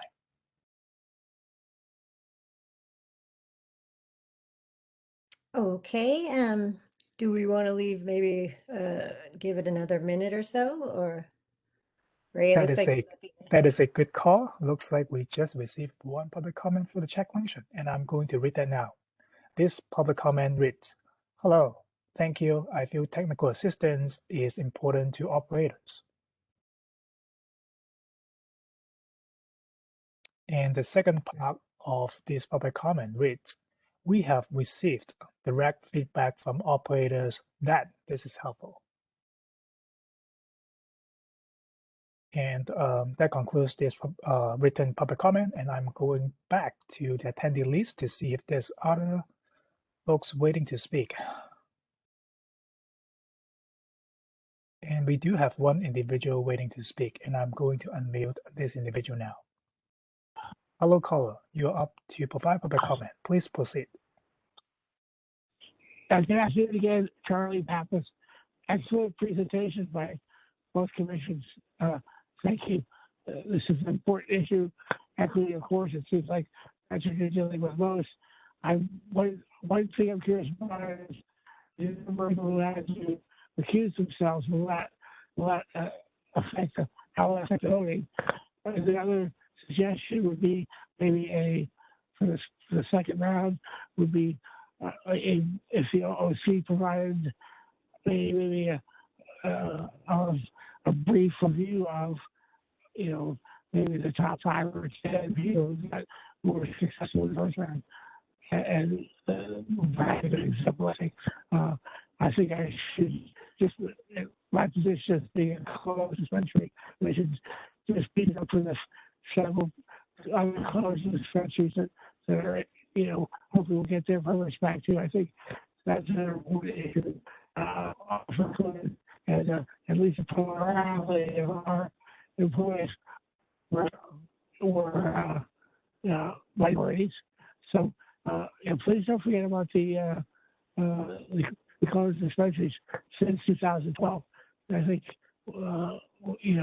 we deserve focus, some focus. Thank you very much. Thank you for your comment.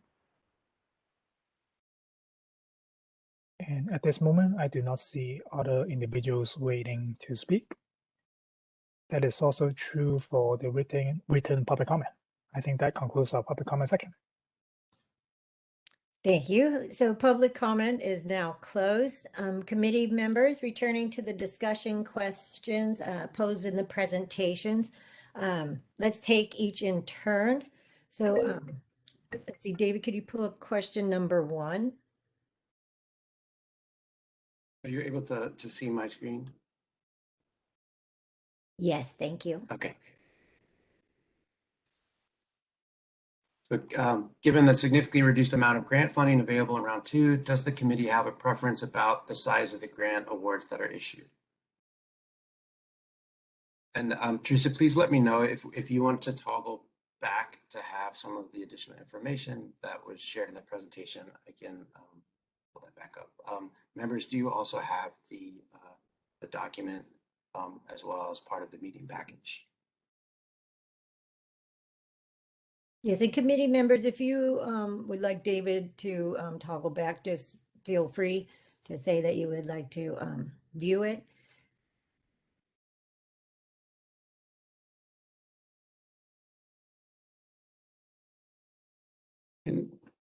Can I ask the staff here? So I was appointed to this advisory committee by the members of the Board of Supervisors because of my experience around labor issues and workforce issues.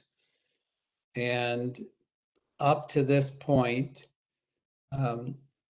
the equity discussions here at this committee, I have relied very much on the people in the industry who are on this committee, our fellow members and members of the public who have called in, because obviously I don't have the experience of trying to open up a business as an equity applicant.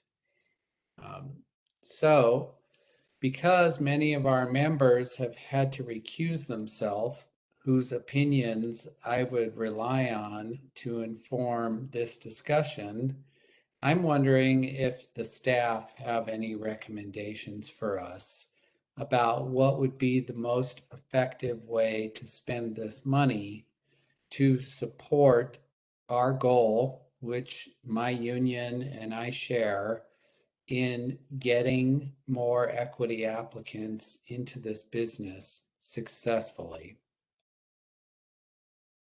And I asked that question knowing, having served on many decision-making bodies and having lobbied many, that oftentimes staff make recommendations in their reports. This was an excellent report, but you've now brought all the information to us and asked us to make recommendations to you.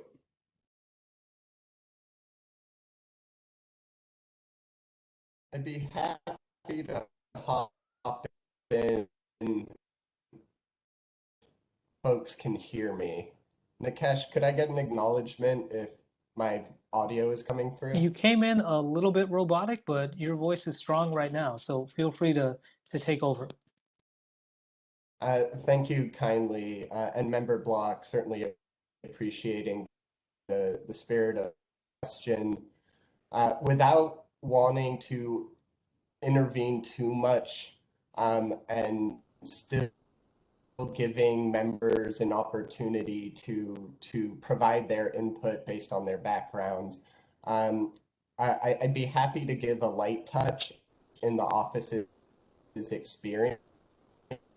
And we do find that applicant grantees are better able to realize and spend these funds down or part of the Part 2 application process where they have submitted a job card and are underway at build. This circles back to one of my colleague Nikesh's earlier point, is that the more eligible grantees in this universe, the less funds they will have to contribute to their project. A smaller group of grantees having more funds available for their project. There's a data presentation later on. Certainly, this is a cheap endeavor. Folks might outlay in the low six figures up to figures just to realize their cannabis project. Of course, variables activity, the space, the carrying costs. But I'm hopeful that that light touch might be better able to guide your conversation without driving it to a particular point. But those are the facts as we see this year experience. And to jump in there and reiterate what Jeremy said, because I know he's cutting out a little bit. Mr. Schwartz was talking about how in the past, the cohort of applicants that have been most able to spend down their dollars are those that are in the process of building out their business. So they've already progressed through the permitting process to the state at which they have to start, renovating a shop. And that's, I think, the gist of what he was getting at there, in case that was lost in the clutter. And just a follow-up question to that, that's very helpful. In our experience where we gave grants that were unspent, were these to equity applicants that were on the front end, and for the whole variety of reasons that we hear that make it hard to start a business, a cannabis business, they were not able to get through that first phase of development and therefore didn't spend the grant money? It's highly variable. there are a lot of Doug, factors. if you can hear me, Sorry. it appears that we may have lost you just for the last 10 seconds. Yeah, just the question was for in the previous round of funding where we had unspent funds, was this to equity applicants that for a variety of reasons were not able to get through that first phase of development? I'd say that it's highly variable. We can't give you a firm answer because it depends on the use case. There are a number of applicants who were able to spend everything down in phase one. And one way to think about that is that if you have secured a space and you're waiting to build out, but you have to pay rent on it, that's a pretty good use case for this kind of money. So I don't think it is correct to say that it can't be used before the build out phase, but we're just highlighting that in the build out phase, it is the easiest time to use it. Can I ask the OOC, is there an average dollar amount that you can put forward of what applicants in the part 2 phase of the build out spent in the first round of this funding? I know they paid it all down. Do you have any idea what part 2 in on average costs as a whole? I know that's highly variable, but just trying to get a sense for what dollar amount is gonna go the farthest, whether we spread it out or keep it more concentrated. Member Flynn, that's a very good question. It's actually something that one of the slides in the next presentation can actually speak to, not directly answer, but give an approximation. I'm wondering, Acting Director Pierce, if it makes sense to pull up that particular set, those particular set of slides just for this conversation and give the committee a sense of our best guess as to what the cost might be for part 2. And it'll make sense why we're hedging a little bit here, because the way that these costs are divvied up, it is by the type of expense, which doesn't necessarily mean that it's in a particular phase. It could be that that type of expense permeates every step of the process, but you can at least take a look at the costs associated, and that can help. It's not going to be a perfect solution, but it can at least provide some estimates.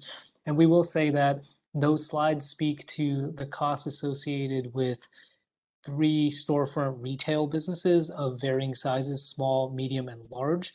And we would go into the details of that data in the next presentation, but at a high level here, that was the sufficient data that we received. I can talk about the methodology at a later point, but if that's appropriate, I'm happy to pull up those slides right now just to give a little bit of context. I think that's a good idea. Sounds like that would be helpful. Great. Yulia, if you could pull up slide or presentation 6, and I can direct you to which slides in particular. And Ray, if you could pass the ball back to Yulia, that would be great. Sure thing. Yulia, all yours. Okay, thank you. Just give me one moment while I pull it up. Right, and while Yulia is pulling this up, I'll just speak into a little bit of context about the data you're about to see. The data is with respect to the costs associated with 6 different categories of fees and expenses throughout the entire permitting process. We've broken the fees down by each of those categories, and the information we received was based on several operators who are currently in operation that were permitted in 2020 that represented businesses, storefront retail businesses of all small, medium, and large varieties. We also reached out to operators on the supply side, but the data we received was insufficient to provide a full picture. So that's why we have data for storefront retail that's a little bit more reliable. And that data has been rounded to preserve the anonymity of those who responded. So it really is a range, and it reflects 3 different businesses: small, medium, large, small being 1 to 4 employees, medium being 5 to 9, and large being 10 or greater. Yulia, if you could scroll relatively quickly, it's probably going to be around slide 23.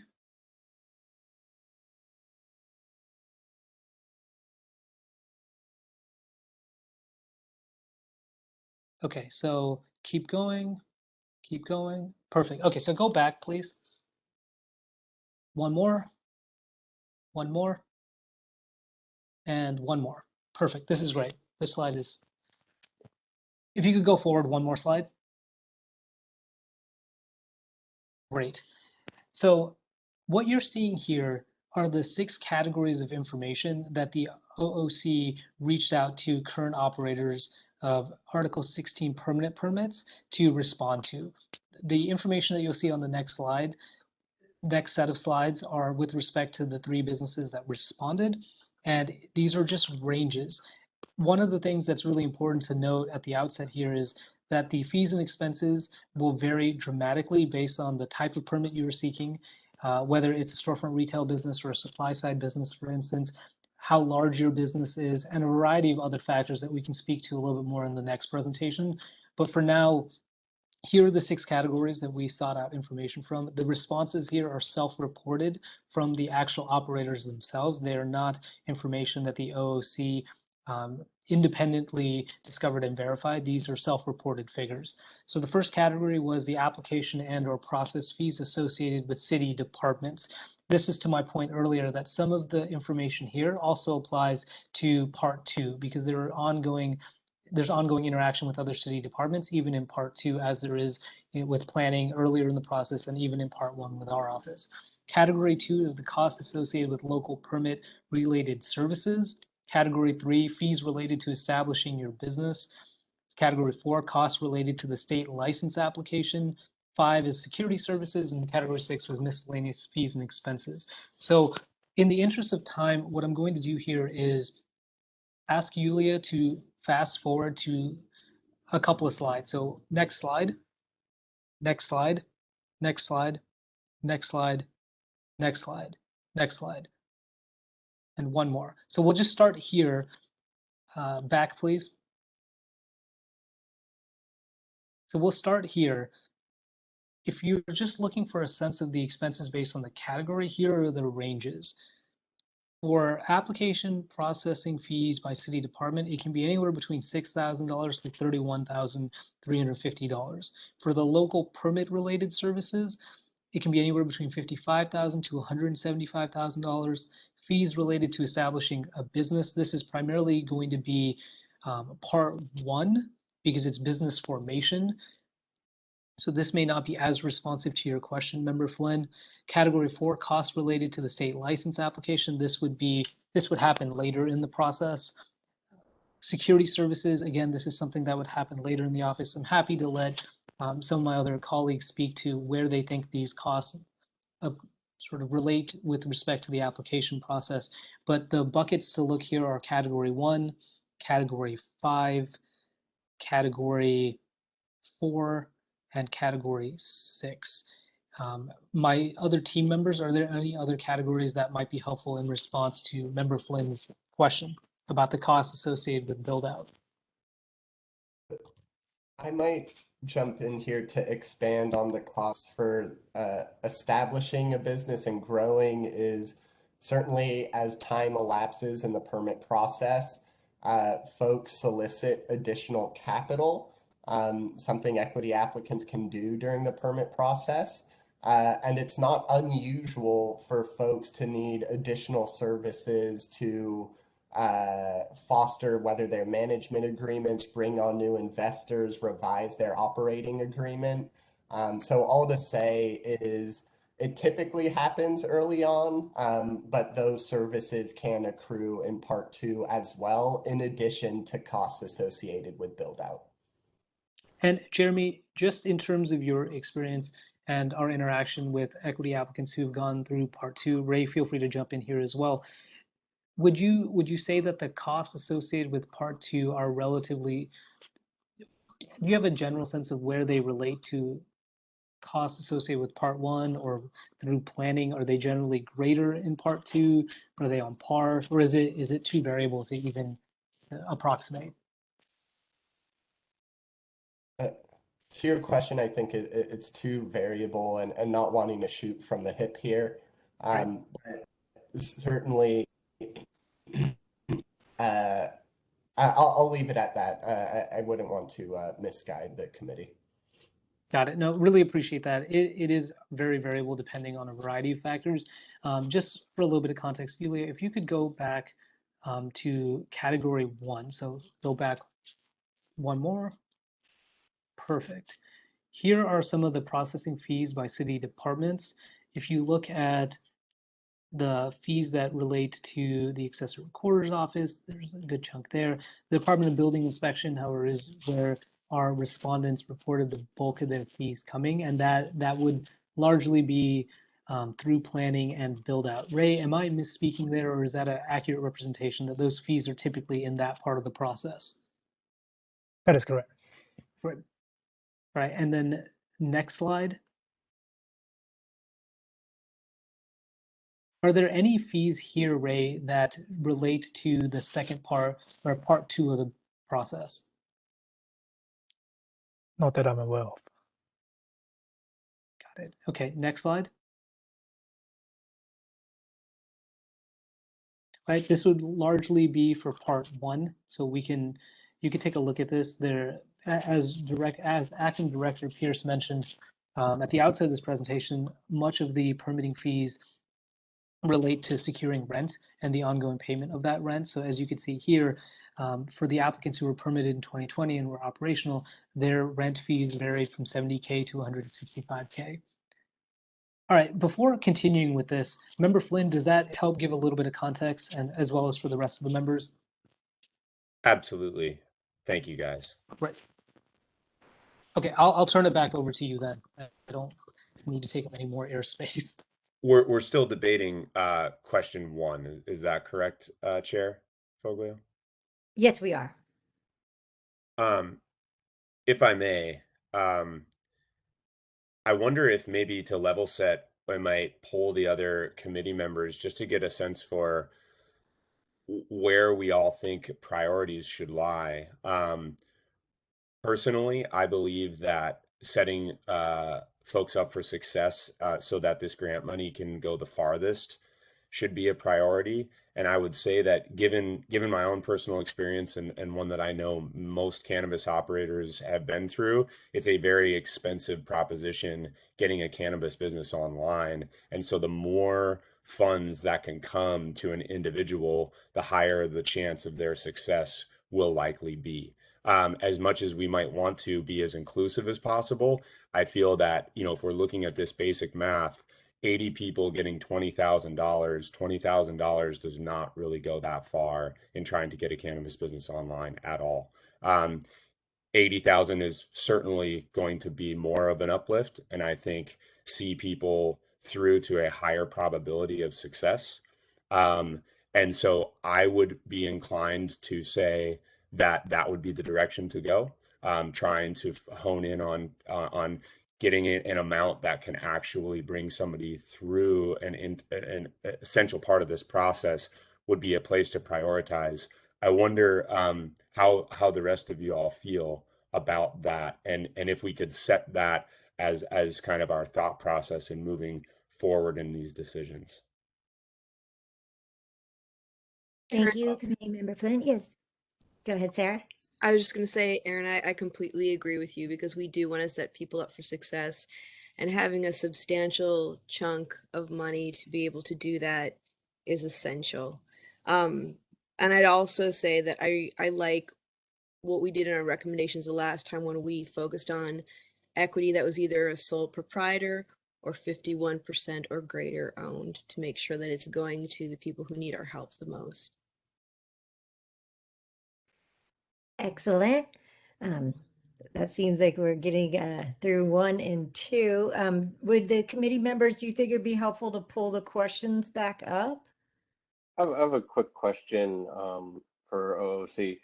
How many equity applicants are there currently, or that we expect in the next year, are in stage 2? Since it seems like that seems to be the most,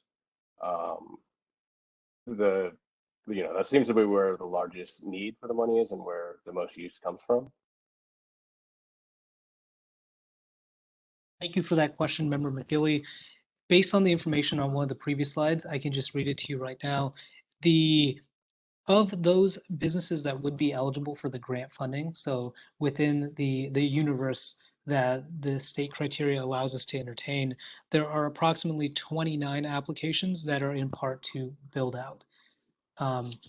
If the committee, I'll leave it at that. Just let the committee react. This is David. I'm wondering, Ray, if you could give me permission to share just in case the committee members either want to see the full questions or want to Sure see thing, David.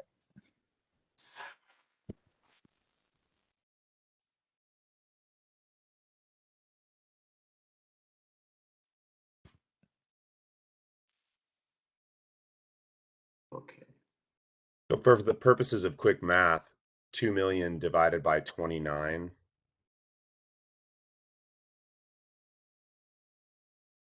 $68,965 theoretically, if we were talking about trying to distribute to every applicant inside of the phased round 2. Is that accurate? Member Flynn, I'll do the math real quick as well, but at Thank about you. 1 divided by 29. So the amount that's available is roughly 1,650,000. So I'll just use that as the estimate right now and divide that by 29. That's around, it's just a little shy of 57,000 per applicant. The other thing that's worth mentioning, and this is just picking up on Member Pyan's point, is of the 29 here that are in Part 2 build out, if the committee was interested in considering who of those 29 applicants are either sole proprietors or are 51% or greater, I believe that's information we might be able to gather relatively quickly. If that's something you're interested in, we can maybe just take a minute or two and try and pull that very quickly. That would be great. That would be helpful. Interested, yes. Yeah, I just think, just to speak to Commissioner Flynn's kind of comments of the bigger the grant, the more helpful it is. You know, it also doesn't make sense to have $110,000 grants if there's not if there aren't that many applicants out there. You know, we might as well reward the ones who are ready to be established. You know, hopefully there would be more funding next year so that if people are further down the line in the process next year, then we'll have the money to grant to them. And I just wanted to note that the 29 number will change probably by the time we get to the distribution of this money. But to your point, people will come, people will finish, people will go. So it's a good enough approximation for now. And speaking of approximations, so just looking at the numbers here, and Acting Director Pierce is right that these numbers will change, but as of now, the sole proprietor applicants who are in build out, it's approximately 7. And the number of applicants who own 51% or greater of their business who are currently in build out, it's approximately 5. Right? If we, yeah, I'll sort of let it rest there for a second. Could you crunch the numbers quickly on the full amount distribution available divided by 12? Yeah. One moment. Thank you.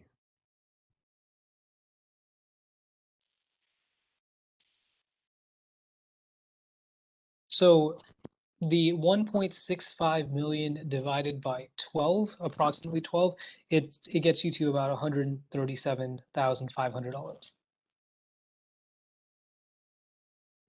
So can I just say, this is more editorializing, that Amazon got $650 million in local and state tax breaks this year, despite record profits. And we're talking about giving $100,000+ max to companies, to individuals who've been victims in the war on drugs. And it's just, I just have to say that because it's outrageous and unjust. So thank you for letting me say that. I do have a question. Remind me, please, because I do support the recommendation to follow what we did before on the sole proprietorships. So remind me, say we give to one of these 12 businesses, what are the rules governing their ownership? Meaning, how long do they have to stay in business before they can sell to somebody else? because if there's anything that I've learned since I studied Marx, 30 years ago, is the consolidation of capital. He was right about that, and that's no different in the cannabis industry than the dozen other industries that the Teamsters represent workers in.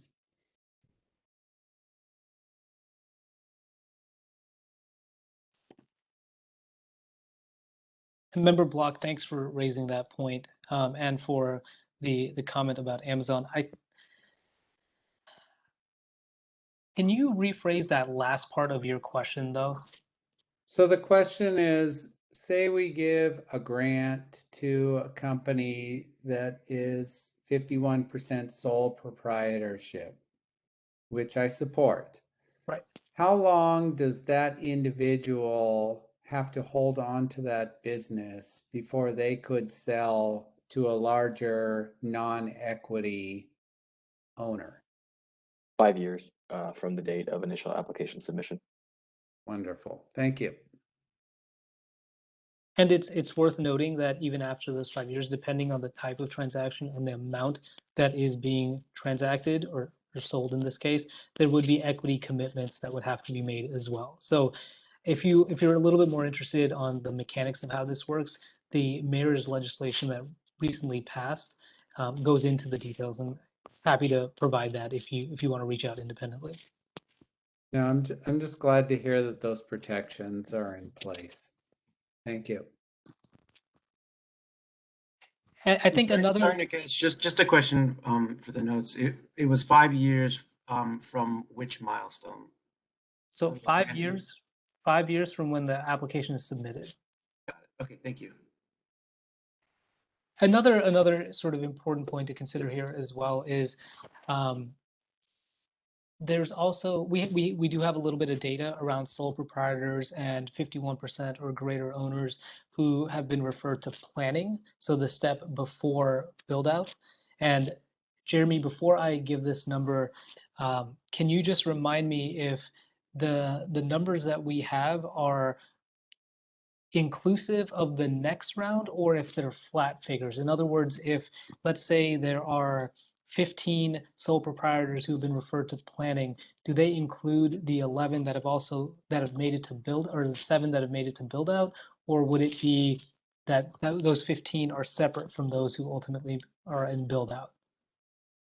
I believe they're separate with right in front of me. Got it. So another sort of data point then that might be helpful for the committee, because I know you had asked for information regarding sole proprietors and 51% owners, is that approximately 16 have been referred to planning that are sole proprietors, and then there are another 7 that are at build out. And then for the 51% or greater owners, there are about 11 that have been referred to planning, and then another 5 who have made it to build out, if that as additional information. OOC, do you guys have, and I know I spoke to this much earlier in the conversation, is there any information of the 12 either sole proprietor or 50% owned, what segment of the industry those permit applications are for, whether it be retail, manufacturing, distribution, cultivation? Is that information readily available now that we have it narrowed down to 12 businesses? Unfortunately, and if someone else on the team has that information available, feel free to chime in. But from my point of view, I don't see that readily available. It would take a little bit more time to generate. I will say, the rest of the team, please speak to this if I'm misspeaking, but the majority of applications in our queue are from equity applicants who have some retail component as a part of their application. So it's either retail or retail plus some other activity. But I just anecdotally speaking, the number of non-retail applications from equity applicants in our queue are probably significantly less than the number of retail in just retail or retail plus other permit activities. That aligns with my impression, Nikesh. Thanks, Ray.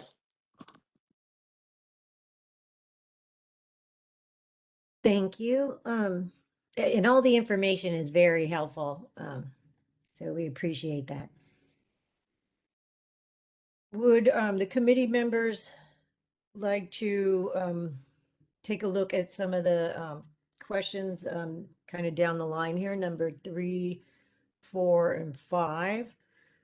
Or I'd like to just hop in there. Apologies for cutting you off and make because we rely on the committee to be a deliberative and consideration body, and I know we've sort of provided some input in one direction. I want to provide some counter input, which is that we've been talking about how build out phase is the phase in which funds are most easily spent down, but it is also, there are participants who will use funding to reach build out phase, and necessarily by focusing on build out phase, you may take funds away from them.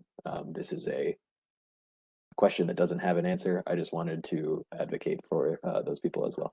Thanks. Thank you.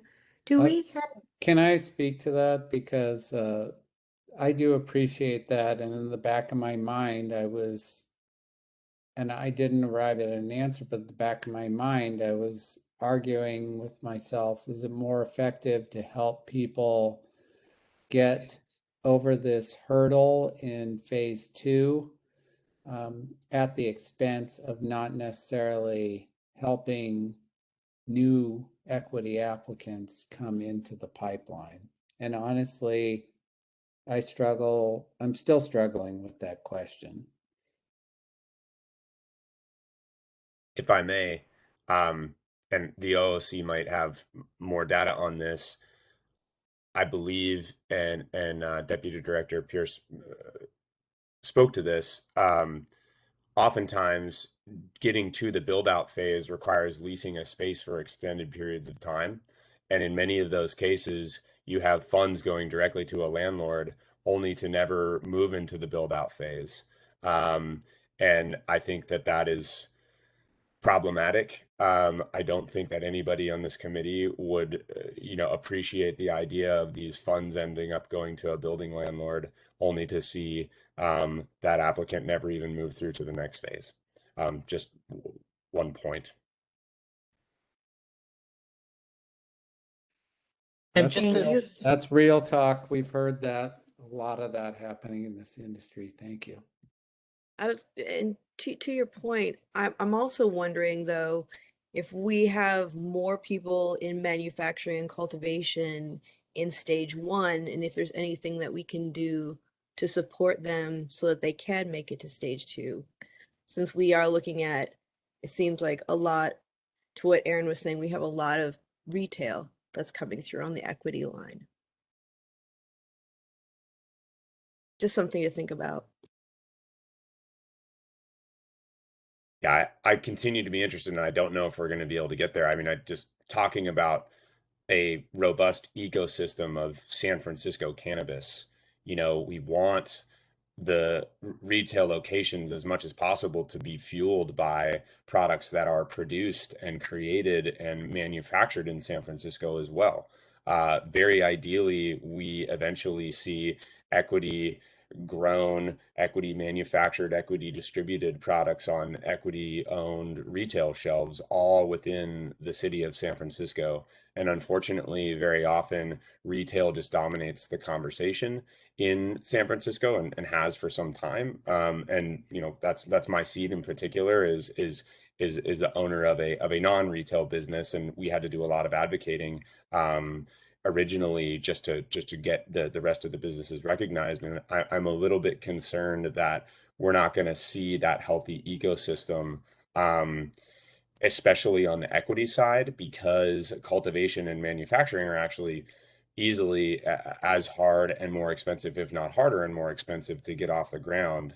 I don't know if we're going to be able to get to a place in this conversation where we can try to identify helping specifically some non-retail equity applicants with this grant funding, but I would continue to really express my desire to try to identify some of those folks and see if we can get some grant funding allocated in that specific direction. I know that's more of a general comment. If I may, Aaron, to address your question, and without mediating where folks are in the process, between the 100% owners and at least 51% owners, it appears, and offering us a minor standard deviation, it appears that about half for retail, even a little less, storefront retail, the rest being supply side, and I do see a couple non-storefront retailers dotted in there. But if that's more helpful than what we're rating on previously, I thought I'd offer that. Jeremy, can you actually repeat that? It was just going in and out a little bit, but I think we got most of it. So if you could just summarize that really quickly, I think that might be helpful for everyone. Absolutely. About half, even a little less, of the 100% and 51% Is there anyone on this owners call that can hear me? are for storefront retail. I can hear you. I can hear you, but Jeremy's still cutting out, unfortunately. Got it. I think there was maybe a 10-second drop off there. I suspect Jeremy will be back with us momentarily, but it sounded like what he was saying was of the applicants who are sole proprietors and those who are 51% or greater owners, half of those, slightly less than half of those are for retail, and the rest, and this is where I'd like for him just to provide clarity on what the other half looks like, if it's both retail plus something else or supply side permits for the most part. So let's just wait and see if he can get back on. I think the one sort of clarifying point I'll put there is that information does not seem to distinguish by phases. So it's likely what he's saying is of applications that are anywhere in the application process post being submitted. So so basically the information he just provided is for those applicants. They could be anywhere in the application process. The information we've been providing so far has been a little bit more targeted to the sole proprietors that are in build out or in planning.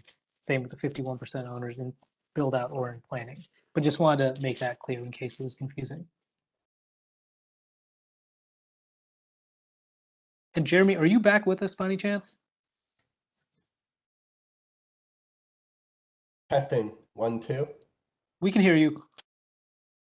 Okay, again, my apologies. Think I'd be up to it by now. Looking forward to in-person oversight meetings in the future.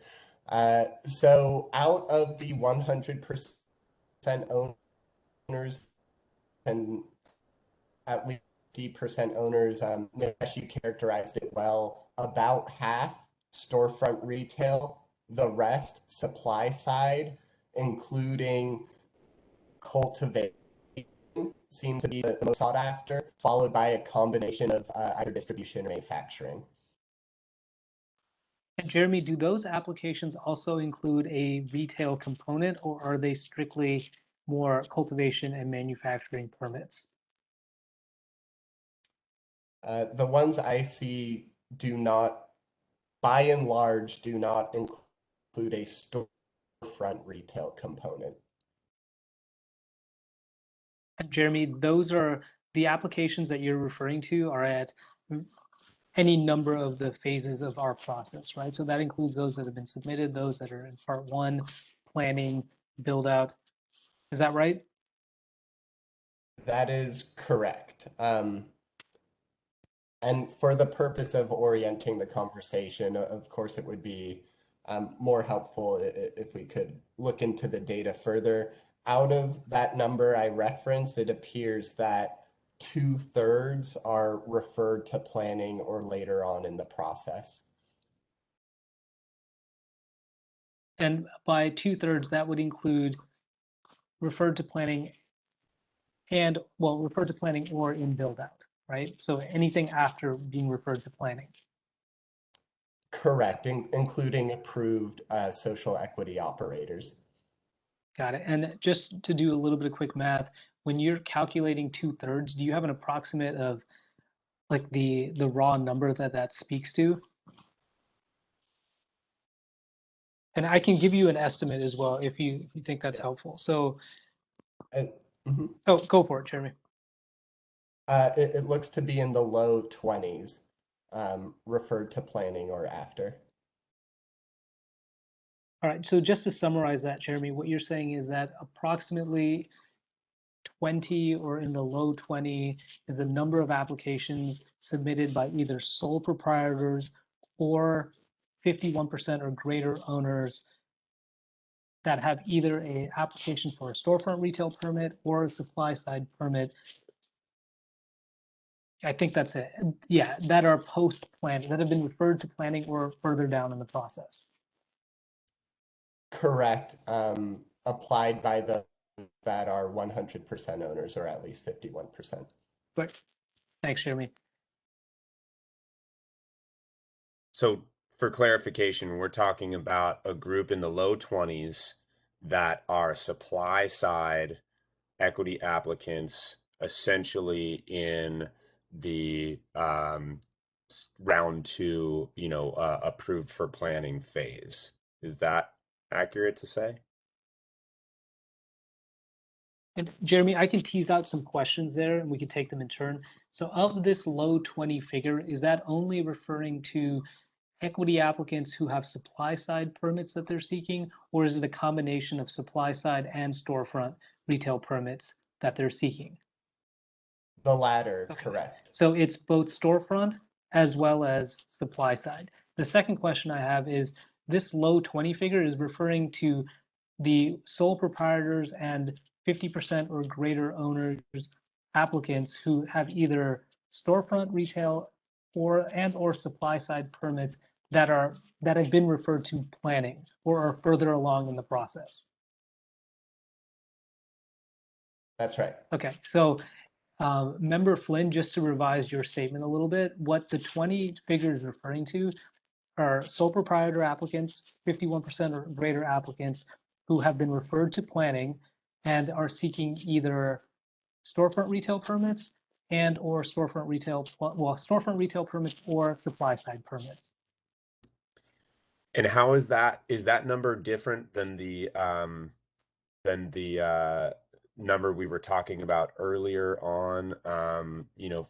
If we scroll up in the notes, where we were breaking down the math, and there were 20. Here we 29 go. in phase 2. Yes, exactly. Are we essentially talking about the same group of 29?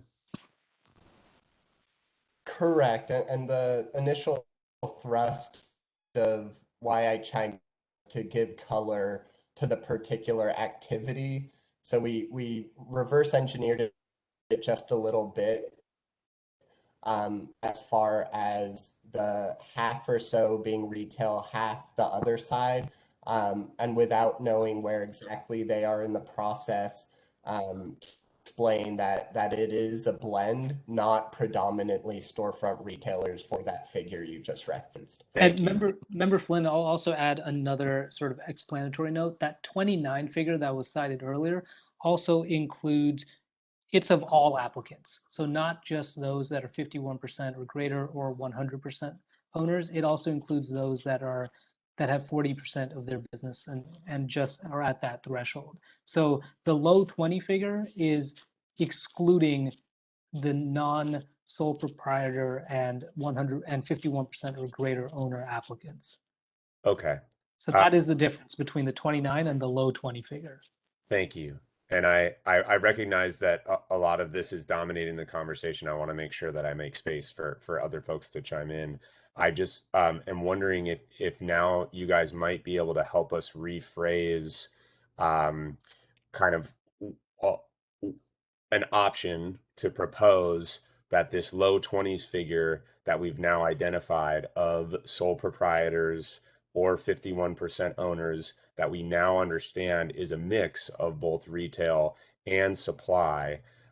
If we could start to frame a proposal around honing in the grant funding to that group, given when we start to talk about grant eligibility, is there a way to define that specific group for grant eligibility? I can take a shot here and just ask Jeremy a clarifying question that should help clarify this a little bit. So Jeremy, when we talk about that low 20 figure, we're ultimately talking about just two groups of applicant types. One, sole proprietors, and two, those who own 51% or greater of their business, right? Correct. Got it. Then the next layer that we add to this group is we then look at it's also just looking at those that have been referred to planning or further in the process, right? Yes. Right. And then what we also know is that of this low 20 figure, about half are applying for storefront retail permits and half are applying for cultivation, manufacturing, more supply side permits.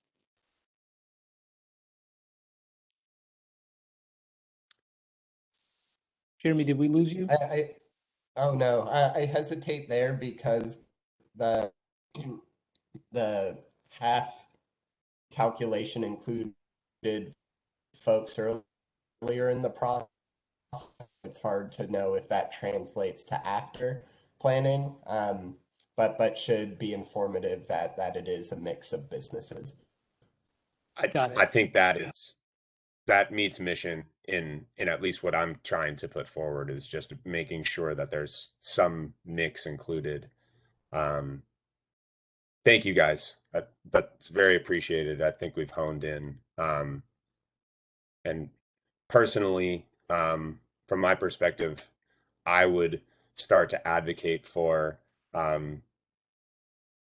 looking at focusing the grant funds to this particular group. But I've been doing a lot of talking, so I want to take a step back for a moment and see what the other committee members are feeling. Thank you, Aaron. Fellow committee members, does anybody want to weigh in or have any additional questions? I just want to say I am in complete agreement with what Aaron is saying. And Aaron, I don't think that you took up too much time. I think you brought up really pertinent points that we needed to have a discussion about. So thank you for that. Thank you.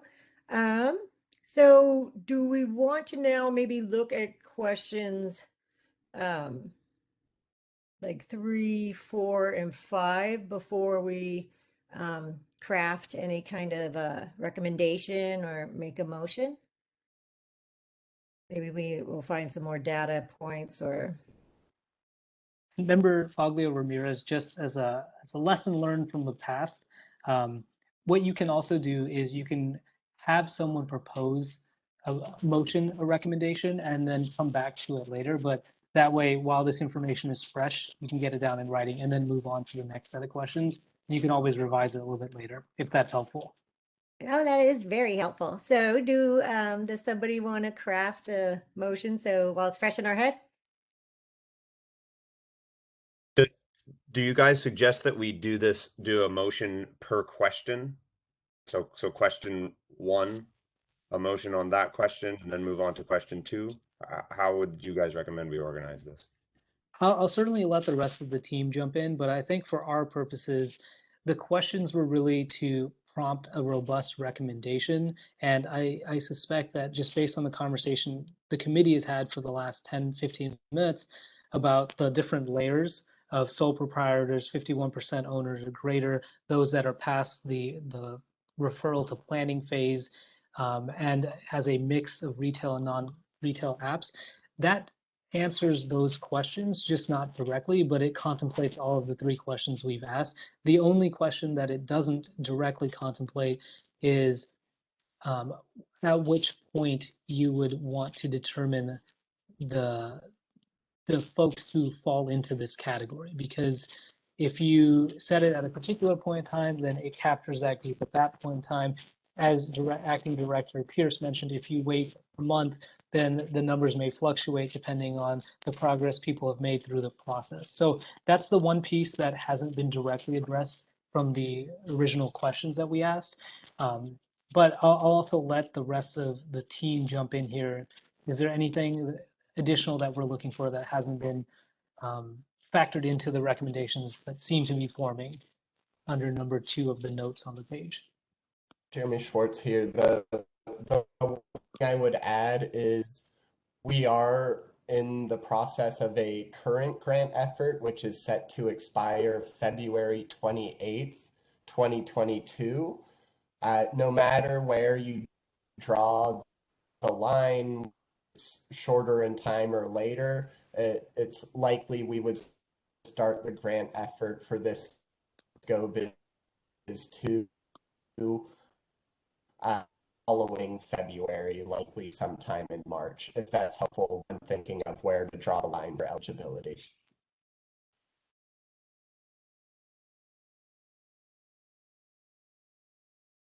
It is. Okay.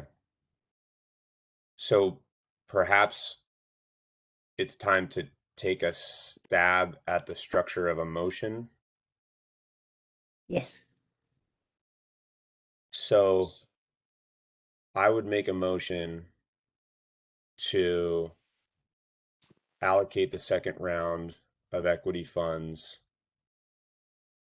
to this group that we've established, which is sole proprietors, 51% owners that have been referred to planning.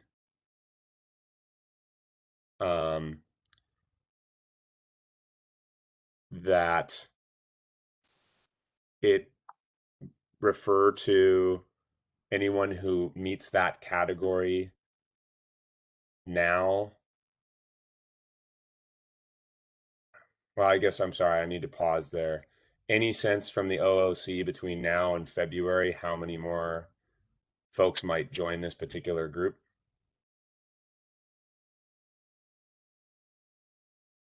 Member Flynn, Ballpark. that's a good question. I do not have an answer that I feel comfortable throwing into the air right now. If anyone else on the team does, but it is such a variable process that we don't know how quickly people are going to exit build out and get their permits issued. Things come up at the last minute that delay that process. And on the front end, we don't know how many are approaching the completion of phase one that will then be referred to planning. So all this is to say, it's hard to predict how many people will exit and leave these categories and how many will enter. Last time we set a fairly static place in time with which people had to meet certain criteria. Is that correct? Can we get a quick refresher on what that looked like? Absolutely. Great question. So for the last time, we set it at a moment in time in October 2020. That created an eligible pool of 89 prospective grantees, of which 2/3 decided to move forward with their award. Awesome. Thank you. And so that motion stated anyone who meets the criteria now at this moment in time.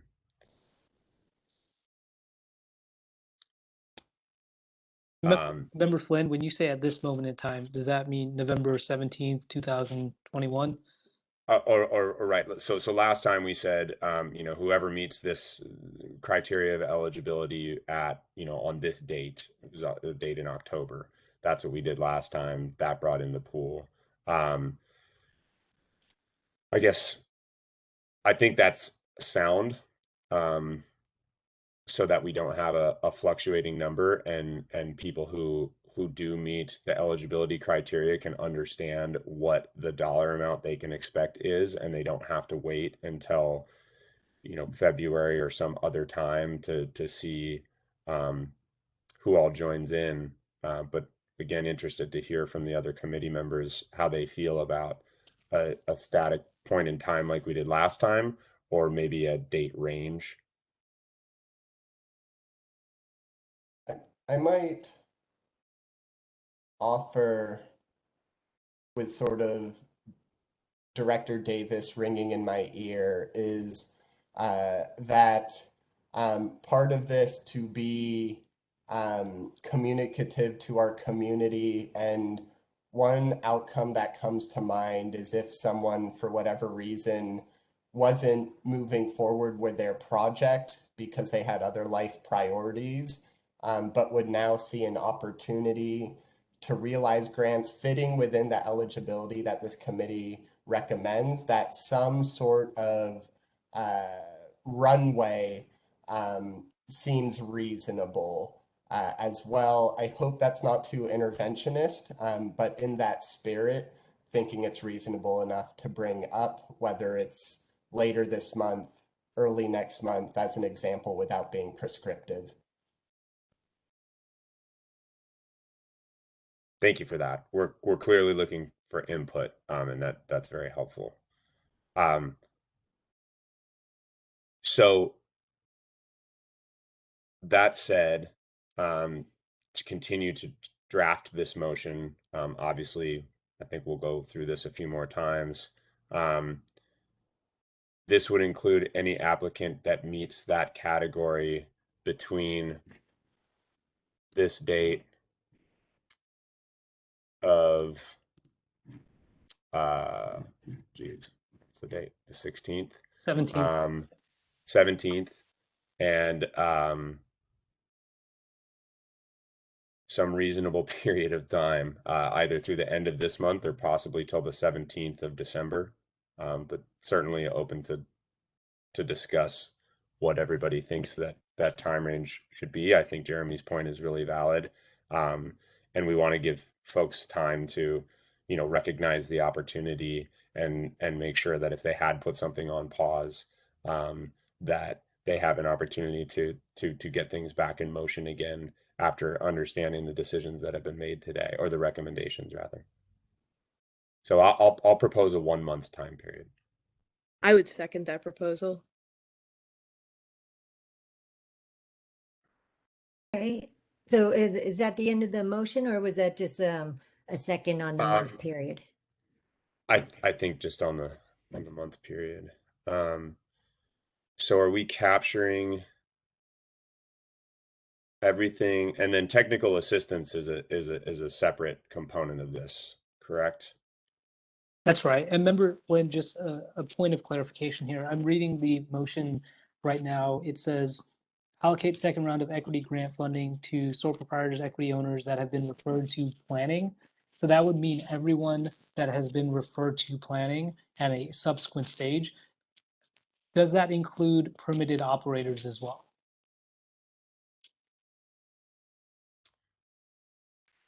So when we were honing in on this group in the low 20s, refresh my memory on what specific category was that, permitted operators as well, or was that this one right here? This is planning or build out phase. Jeremy, And Nikesh, were these licensed operators? We're essentially trying to capture this group of low 20s in this proposal. Right. Jeremy, do you have a better sense of whether this includes permitted operators or not? My sense of it is that it does not. But Jeremy, feel free to chime in if you have a better sense. We may have lost. Thank you, Nikesh. And I'm quickly pulling this up on the phone. I do recognize on the list that we were building off of for this that it did include the people who would become permitted operators. And Jeremy, just as a point there, are we drawing a distinction between those who are currently in build out that might get permitted in the next month versus those who have already been permitted? Or would we, is the idea to group them? Well, actually, the question for the committee to consider there is recognizing that some of the individuals who are currently in build out that fall into the group that the committee has recommended, it's quite possible that in the next month they may move into permitted status, but they would be a relatively recently permitted business. So even when we talk about permitted operators, there is two groups. There's those who have been permitted, then there are those who will be permitted or may be permitted within this window of time. And if you did not include them, if you're not including operators, then they would be excluded from this group. If you do include them, then they would be included. So just another factor to consider here. Don't want to complicate this, but we really have one shot at this right now, so want to get it right. It's worth putting in the time and appreciated. I think that we want to include those permitted operators. They're going to need this grant funding if they're just entering the permitted operation phase, just as much as anybody who's on their way there. So for my proposal, I would include them. And how about those operators who have been permitted, or they are permitted right now? They're already permitted, that fall into these categories. Does that increase the number that we're talking about, the pool, significantly? It does. I can chime in. It's not. There are only a handful that would meet this criteria, and it appears that some were included in this, some not, but that doesn't significantly move the needle, to your point. Then I would capture all permitted operators in this proposal.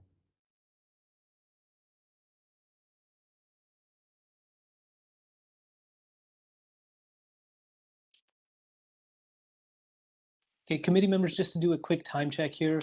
It's 3:36. There is a data presentation that's still slotted, and there is still general public comment.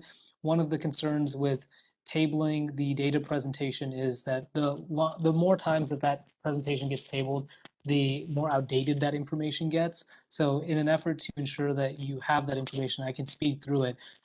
This might be a good inflection point of deciding, are we going to try and get through the rest of the agenda or not? And if the decision is yes, then issuing recommendations and bringing the committee back and sprinting to the end might make sense. Can I ask this? Am I right that this motion takes care of the first three questions that are being asked of us, and then after that we have to answer these two questions around technical assistance? I'm just going to look through the questions very quickly, but my immediate sense of it is yes, it does cover those questions, but let me just do a quick review. So the recommendation does address the size, because there's a group that the committee worked backwards from, or a size of a group that the committee worked backwards from. It does identify who should be prioritized by identifying sole proprietors, 51% or more owners who have been referred to planning. And it also does identify how to determine the size of this group by the stated month period. So as far as I can see, it addresses the three questions.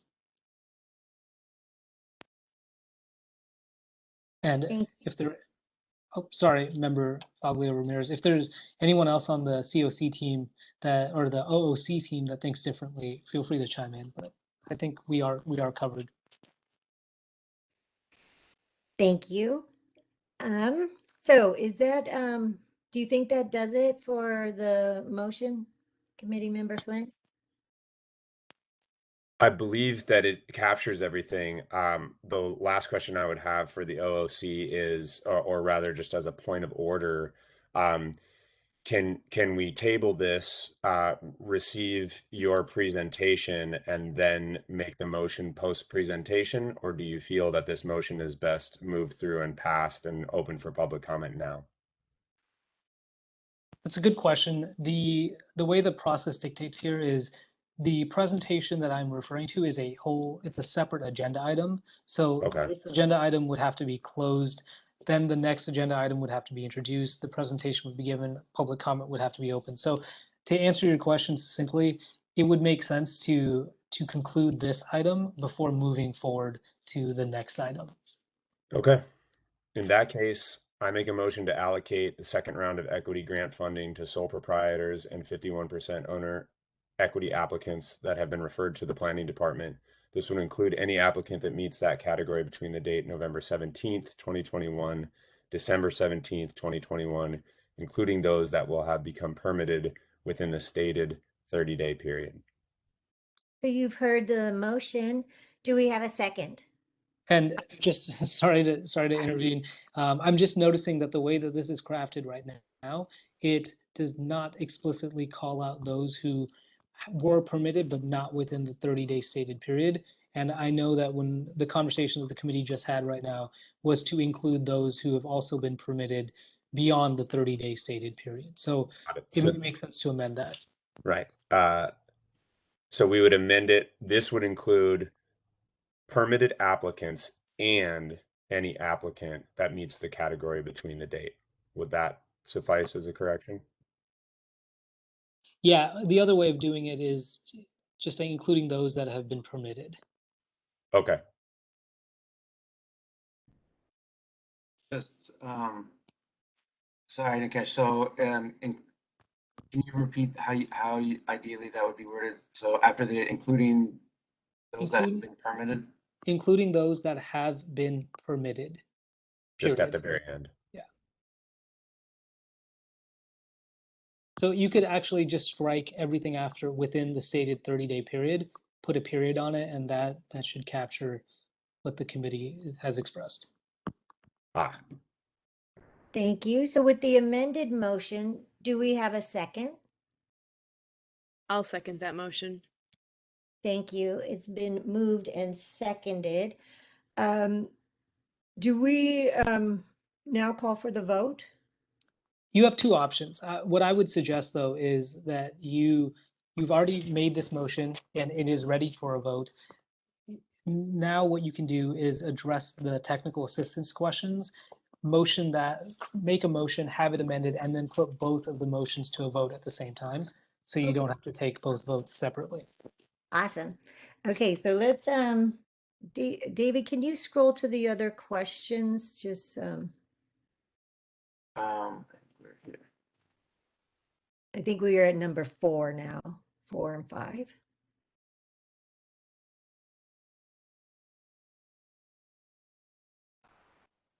For those who might be calling in, this question is referring to grant funds for technical assistance providers. First question is, should technical assistance, TA, grant awards be made available to technical assistance service providers at all?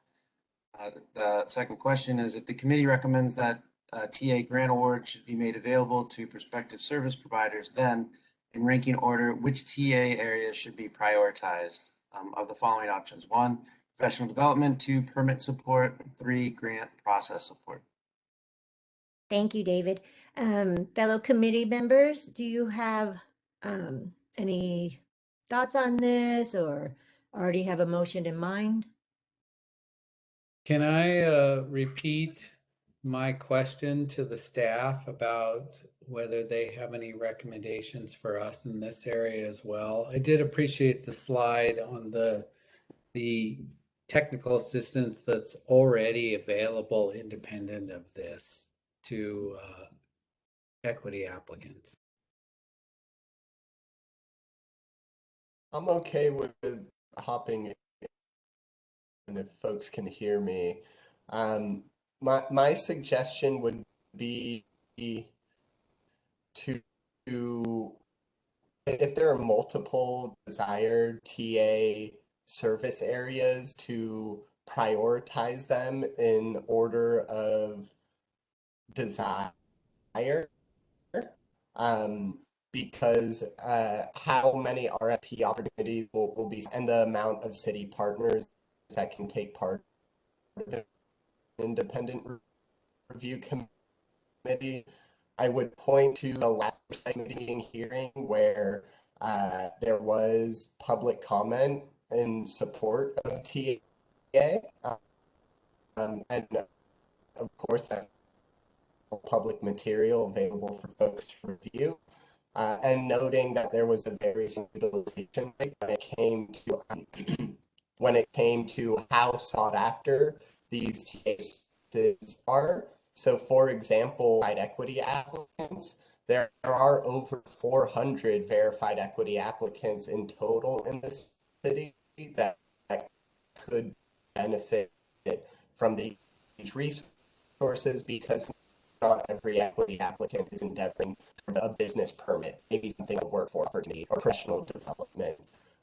So all to say, just freshening up some of the sentiments from the last hearing, what we've experienced with TA, understanding that there are existing TA programs all things that I think are worth flagging.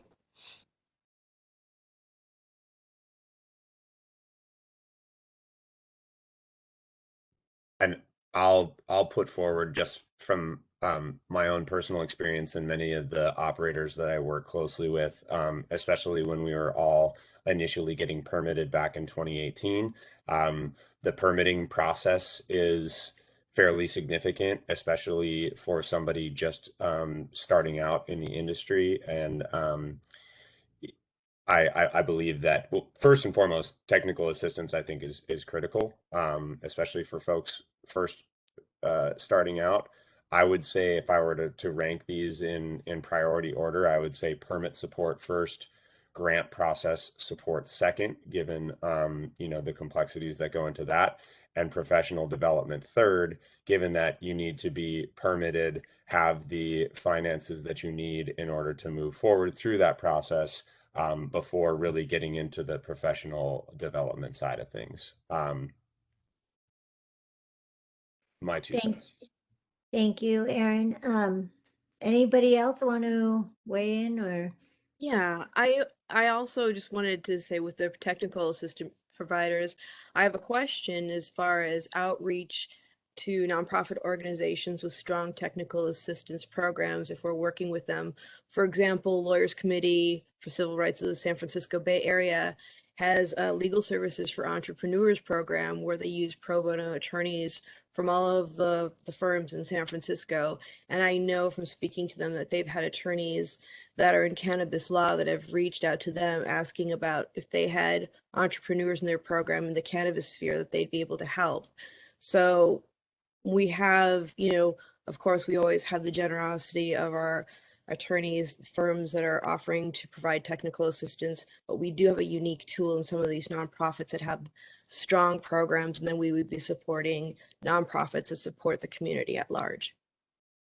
That's an excellent point, Member Payan, and I would say that of course the Office of Cannabis is unable to select specific providers. This must be done through an independent committee.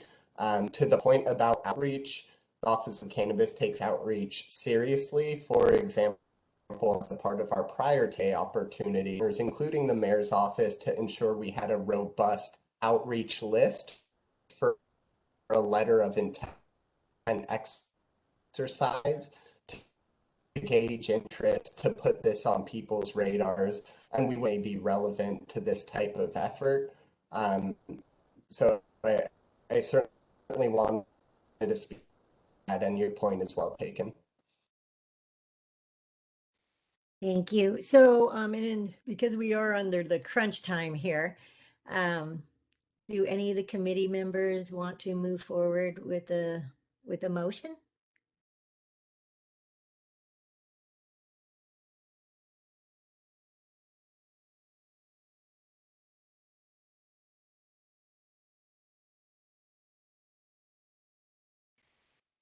I can't see everybody, so thank you. I'll make a motion to provide technical assistant grant awards, and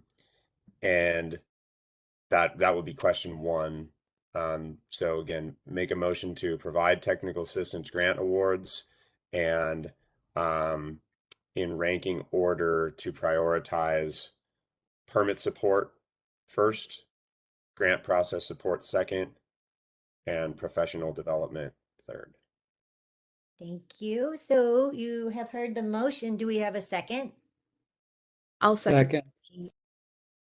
Okay, it's been moved and seconded. So I believe we can take a vote on the two motions. So procedurally, we'll need a little help on that if we're going to just combine them or. What I would recommend is taking each in turn. So referencing the first motion, putting it to a vote, then referencing the second motion, putting it to a vote. Or you can actually, I think what would be easiest is if you offered you advance both motions to a vote and then took one singular vote on both. Okay. If that So makes sense. that does make sense. 10-4. So can we move both motions to a vote and call for the vote, please? Yes. Let me just I'll quickly run through the motion. So the first motion was to or the first recommendation. Let's see, sorry.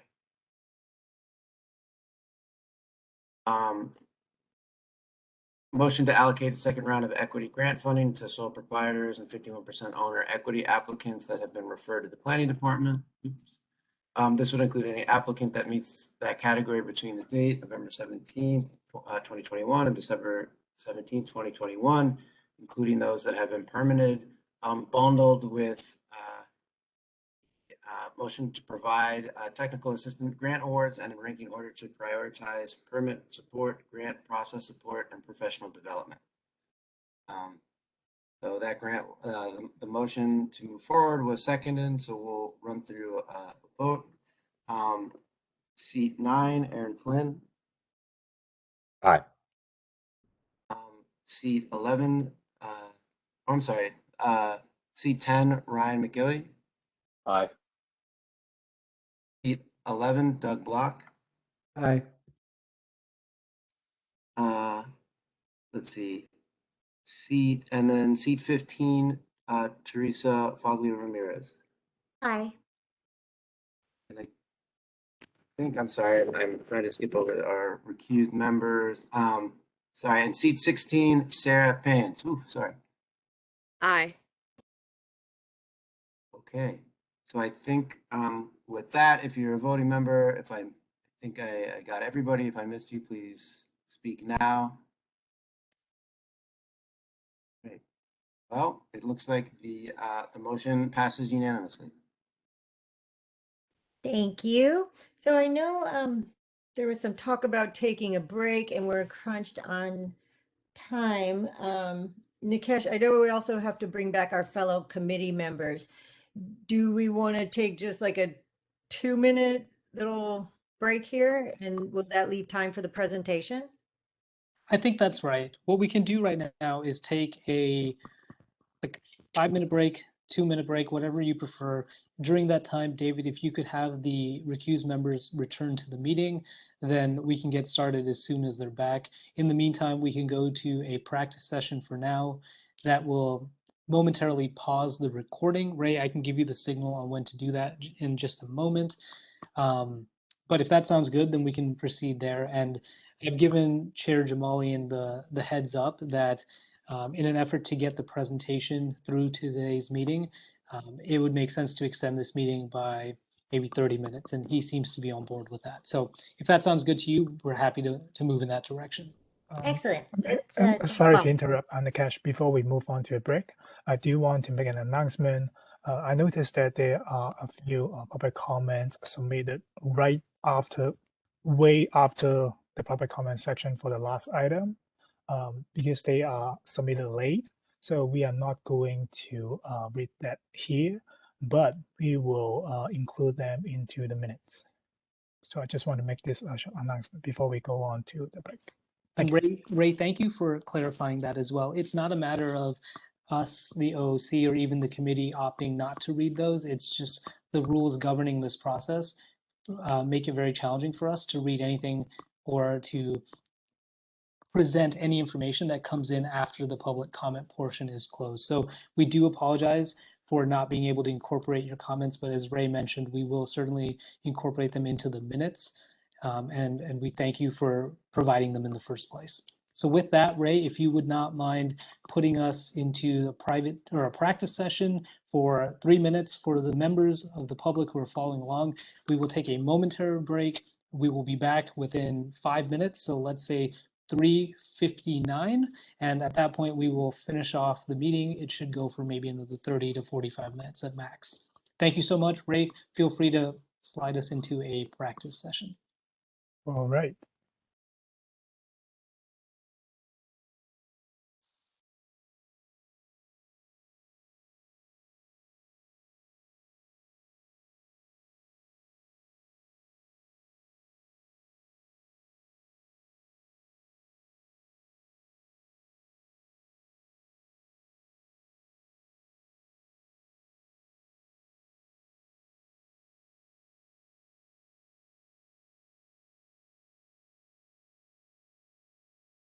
All right, welcome back. Moving on to agenda item number 6. We'll call the OOC up. They'll give us a data presentation regarding the state of the cannabis industry in San Francisco as a whole. This presentation will be the first part of a 2-part presentation.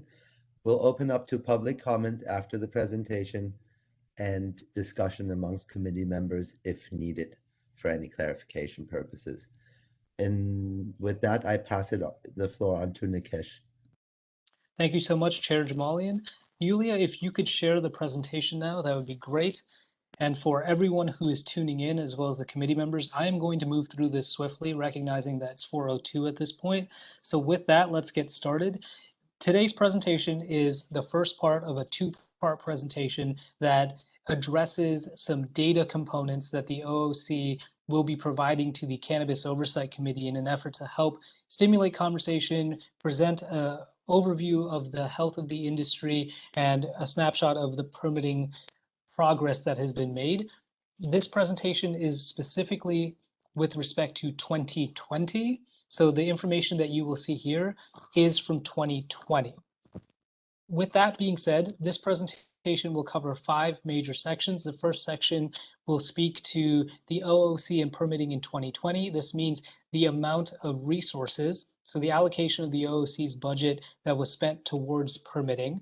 The second part of this presentation will discuss the number of business permits that were issued. Here we will talk about all 3 of the permit types: Article 16 permanent permits, Article 16 temporary permits, and MCDs that are currently housed under the Department of Public Health but require authorization from the Office of Cannabis. The third section of this presentation will talk about the time frame it takes to get permitted, and specifically focusing on the 10 cannabis businesses that were permitted in 2020, how long it took those 10 businesses to get permitted from the time they submitted their application to the time a permit was issued. The fourth section will talk about the costs associated with the permitting process for those 10 businesses that were permitted in 2020. For some of the members, this will be a repeat of what you heard in the previous section, but just bear with me and I'll move through it quickly. And the final section will be how long the cannabis businesses that were permitted in 2020 were in operation. This will mean looking at Article 16 permanent permits, Article 16 temp permits, and MCDs. Okay, next slide. This section focuses on the OOC's budget spent on permitting for 2020. I want to emphasize here that this is just focusing on the time the OOC spent on the permitting process. As many of you know, the application process touches many other city departments. So in an effort to get a true sense of the costs associated with the permitting process, it would also require looking at the time invested by other departments. That is a much more complicated endeavor, but for our part, we did want to provide an overview of how much time the Office of Cannabis spends on permitting. Here you can see that it's about 57% of the office's time, which translates to a little under $500,000 of the office's budget. This is important because it speaks to the amount of time that permitting, which is one core function of the OOC's ever seeming growing list of core responsibilities. I think it's at 8 or 9 now, but we do spend the majority of our time on permitting. Here, we are specifically focusing on part 1, part 2, but also keep in mind that some of the other core functions that touch the permitting process are also factored into this 57%. They include some of our other responsibilities like equity verification, rulemaking, legislative efforts. So this 57 encapsulates all of that, not just the time analysts spend on processing an application. Next slide. As you can see, the other 43% is spread out across these other core functions. In the interest of time, I won't go through them, but it is important to note that there is overlap with the permitting responsibilities and these other core functions, equity verification being one, enforcement being another, rulemaking being another, and so on and so on. One of the other interesting sort of exceptions, hopefully, that occurred in 2020 that won't be the case moving forward is that in 2020, the Office of Cannabis was working under staff, as many of our team members were working at the COVID Command Center for extended stretches. So the production was affected by the split responsibilities. Next slide. This next section talks about the businesses that were permitted in 2020. Let's focus on just the Article 16 permanent cannabis businesses. There were 12 permits that were issued across 10 businesses. This is because some businesses have multiple permits. The majority of these 10 businesses that were permitted, and of the 12 permits that were issued, 8 were storefront retail, 1 permit for manufacturing, 1 permit for distribution, 1 for a micro business, and 1 for delivery only retail. These were businesses that were permitted between January 1, 2020 through December 31st, 2020. As many of you are probably piecing this together, this is significant growth given the growth that occurred in 2019. It's also significant progress given that much of this happened during a pandemic. So it is really a testament to the resiliency of the equity community and the cannabis industry as a whole that we saw this much growth during that time. Next slide. This slide focuses on the number of medical cannabis dispensaries and Article 16 temporary permits that were issued / activated in 2020. As I mentioned previously, MCDs still fall under the Department of Public Health's jurisdiction. However, in order for these MCDs to engage in adult use recreational sales, they have to receive authorization from the Office of Cannabis. So for the year 2020, the Office of Cannabis authorized 38 medical cannabis dispensaries, and they were active during that period. On the temp permit side, 142 temporary permits were issued. Keep in mind, this is the number of permits. The number of permits exceeds the number of businesses because many businesses have multiple permits. Next slide. Breaking down the temporary cannabis business permits by permit type, you'll see that there's a fairly even distribution for cultivation, manufacturing, and distribution, 41, 40, and 45 respectively. There's a smaller share that goes to delivery only retail, and then there is 1 permit held by a testing facility in 2020. Next slide. This next section talks about the timeline for getting permitted and specifically focuses on the 10 cannabis businesses that were permitted in 2020, the calendar year of 2020. Before we get to the actual data, I just want to emphasize something that many of you are already familiar with, especially the operators here and the applicants. No single application travels the same path. There are a variety of factors that affect individual applicants' timelines. One of those is the permit activity that you're seeking a permit for, the number of permits that you're seeking, the type of authorization that's required, whether it's conditional use versus principally permitted.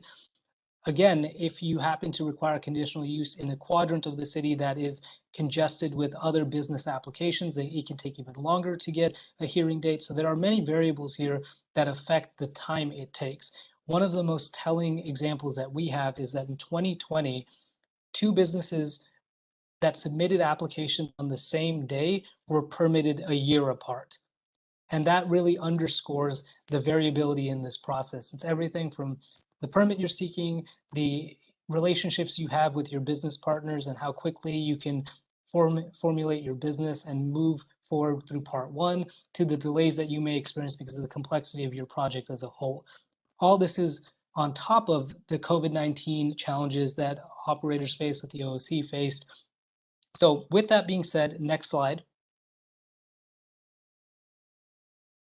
As many of you know, there are multiple parts to the application process. Here is an overview. There's part 1, then you go to planning, then there's DBI and city stations to get your job card, OOC part 2 build out, and then permitted. What we wanted to do is, instead of giving you a aggregate figure, which we will provide, of how long this process can take, what we wanted to do is look at the 10 businesses that were permitted in 2020 and identify on average how long each spent in each of these portions of the process. So with that, next slide. Here you can see that the average processing time for OOC Part 1 was approximately 7.5 months. The average processing time with planning was approximately 5 months. The average processing time for getting a job card was approximately 6 months, and the average processing time for OOC Part 2 build-out was approximately 6 months. Keep in mind, this is just the data for the 10 cannabis businesses that were permitted in 2020 and the time it took from when they submitted their application to when they were actually permitted. We're going to zoom out a little bit on this to give you the range of how long it took some businesses versus how long it took other businesses. Next slide. The shortest permitting time frame for these 10 businesses was approximately 1.5 years. The longest permitting time frame was approximately 2.6 years, and that put the average permitting time frame for these 10 businesses, it's just the 10 businesses, 2 years. I say that because this data is for 2020. Many of you know that the Office of Cannabis has permitted 20 permits now, and that's across 17 businesses. So these numbers will change depending on the incorporation of those additional businesses, but this is for the 10 businesses that were permitted in 2020. Next slide. Okay, so this section deals with how much it costs these 10 businesses. Well, so in an ideal world, the data would show what it costs the 10 businesses individually and then on average. However, the data that we received was not that complete. It was more complete for the operators we reached out to who own storefront retail businesses. So the data we can provide is for storefront operations, and it's reflective of different sizes of storefront businesses, small, medium, large, with small being employees from 1 to 4, medium being 4 to 9, and large being 10 or greater. The data that you'll see in a moment covers 6 categories of information, and it's a reporting period from the time that the permit application was submitted to when a permit was issued. So these costs reflect that period of time. Next slide. What's important to note here is that this data has not been independently verified or verified by a second source. It is data that is provided to us by the reporters themselves, who were gracious enough to provide this information in response to an email where we asked for a lot of information. So we want to thank all of those who provided this information in the first place. It's also an approximate and rounded figures as to preserve the anonymity of the respondents themselves.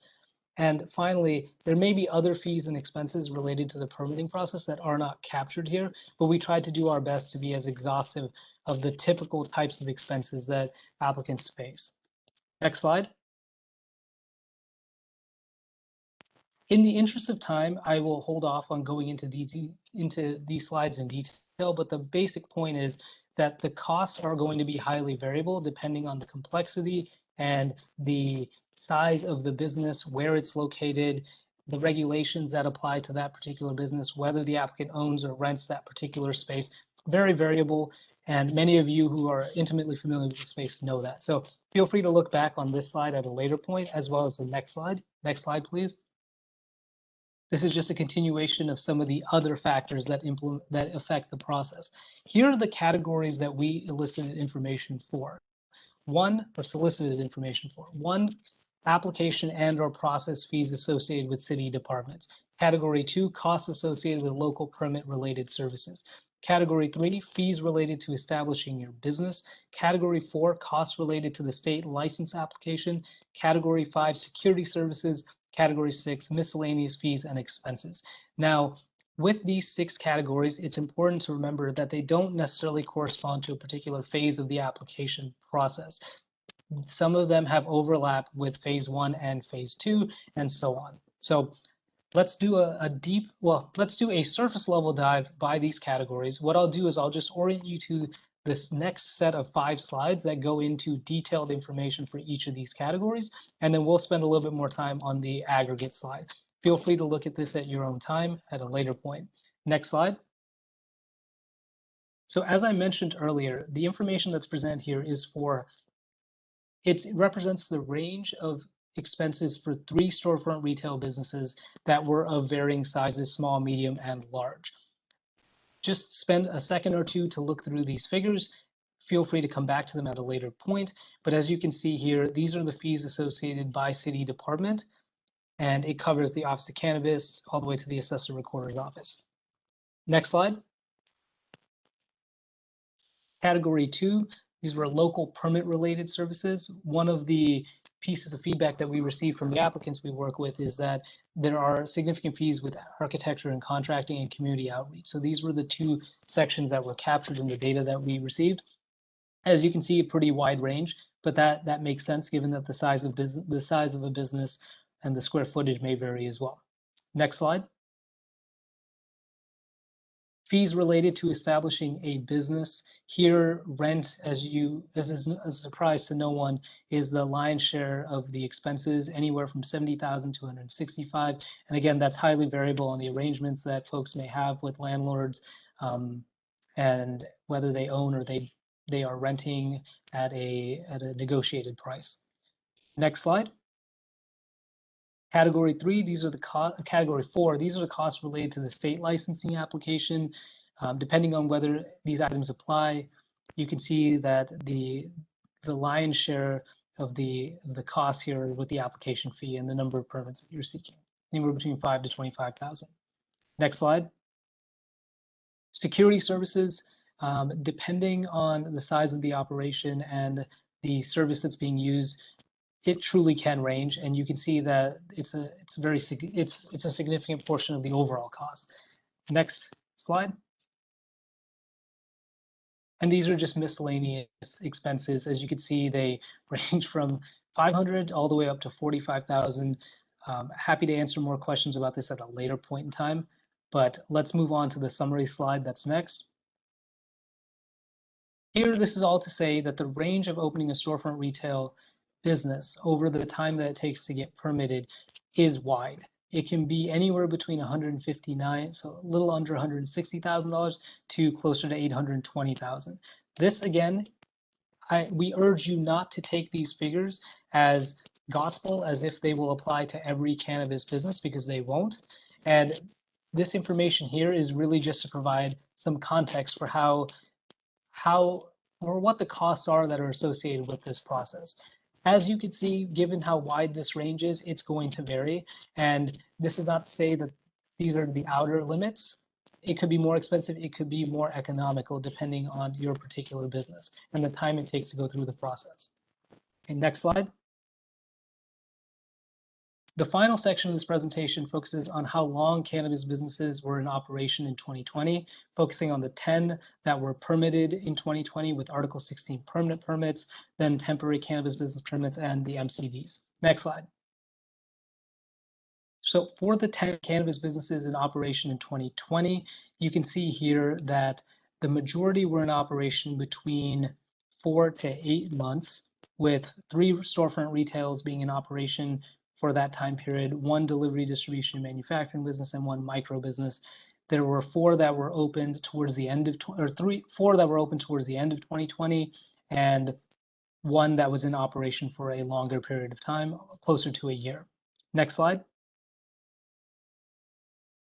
Here you can see the 75 cannabis businesses with temporary permits. This represents the businesses that possess the 142 temporary permits alluded to earlier in this presentation. This is because one cannabis business can have multiple temporary permits. So that 142 was distilled to 75 cannabis businesses. Here you can see that more than the majority, almost the entire batch, were in operation for that 7 to 12 month range, with 3 being in operation for just the first part of or half of a year. Next slide. And finally, with medical cannabis dispensaries, the 38 that the Office of Cannabis authorized in 2020, 37 were in operation for 7 to 12 months. Again, just want to emphasize that these permits are still with the Department of Public Health. The idea is to transition them to the Office of Cannabis at a future point in time, but there still is a component of authorization that the Office of Cannabis engages in to make sure these businesses can sell adult use recreational cannabis. With that, that concludes the first part of this presentation. The second part of this presentation has the same number of parts, but we will stop there to spare everyone, and I will take a breath now. So that's that. Thank you, Nikesh. Very interesting. I think, as you had mentioned, some of the members that were on the previous agenda item have they seen most of this or just part of this presentation? They saw the information as it related to expenses in the permitting process. It came up in the context of one of the questions I was asked about how expensive certain phases of the process may be. So those data points were provided to give a sense of the cost associated with the permitting process. Right. So I assume you guys discussed that a little bit. Obviously, I have just a couple of questions. On that one slide where you have architecture and contracting, is that contracting to other engineers, or was that numbers that you guys captured for actual build out and contracting work? Chair Jamali, that is a good question, and I think it would require a little bit of follow-up. My sense of it is that this fee here, or the range, reflects the fees associated with the actual build-out and the design, and I guess the architectural component at planning. Ray, if I am misspeaking here, or if there's additional information you could provide, feel free to chime in. Otherwise, this is something we can follow up on as well. Yeah, because as an operator, this seems to be really more just architecture, HVAC, MEP, plumbing. Like by the time you do a design, and this is obviously for retail, so it's probably a little different, but it seems a little low for San Francisco, to be honest. That's just one thing that I noticed.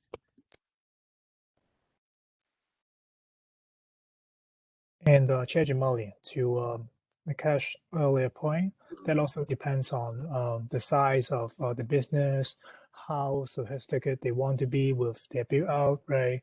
So that's why we see kind of the range is pretty wide. Yeah, I'm not second guessing. I was just wondering if it was just limited to design services or contracting. So thank you for clarifying that. I actually don't have any other questions. If anybody else wants to take the floor, please do so.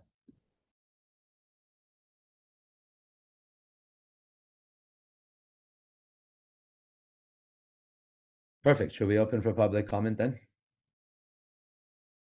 Sure thing. Regarding public comment, I think Doug just raised his hand. Sorry, Doug.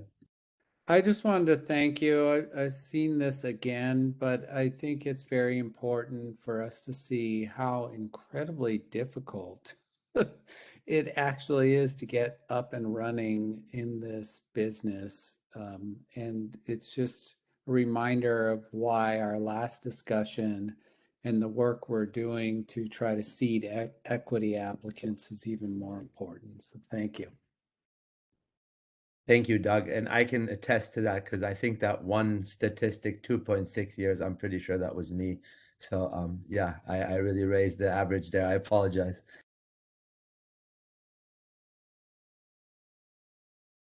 .6 years is nothing, man. Try 4. Ray, if you don't mind taking public comment, I'm sure all the members want to get off this call pretty soon. Ray remembers that one in the sunset. That was 4 years. Yes. I remember that kind of adventure of that project. Like that kind of lasted for more than 4 years.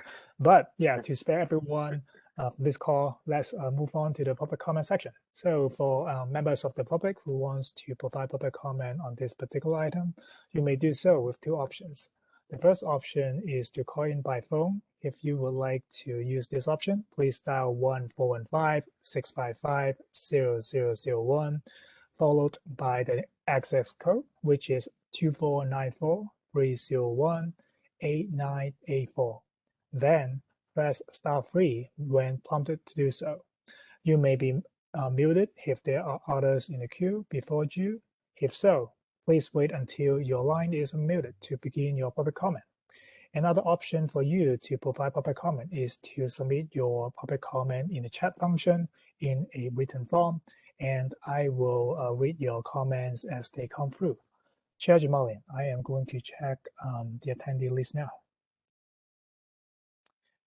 We do see one individual waiting to speak, and I am going to unmute this individual. Hello, caller. You're up to provide public comment. Please proceed. Hi, can you hear me? Yes, please proceed. My name is Gloria Berry. I am a resident in District 10 in Visitation Valley. I was born in the Fillmore in 1969. I served in the military 13 years. I'm a disabled veteran. I also served time in jail for marijuana. I'm Black, Mexican, and Native American. Uber will not hire me because when I got arrested for possession of marijuana, they charged me with 9 felonies. A lot of hiring managers don't know how to read a disposition So they think my charges were even bigger than what I was convicted for, which was simple possession. I currently only can have housing because of my veteran status. I was denied housing before because of this marijuana charge on my record. I'm calling specifically because oversight really needs to be enforced on the Department of Cannabis. I tried 2 years ago to apply because of my residence. I qualified under that.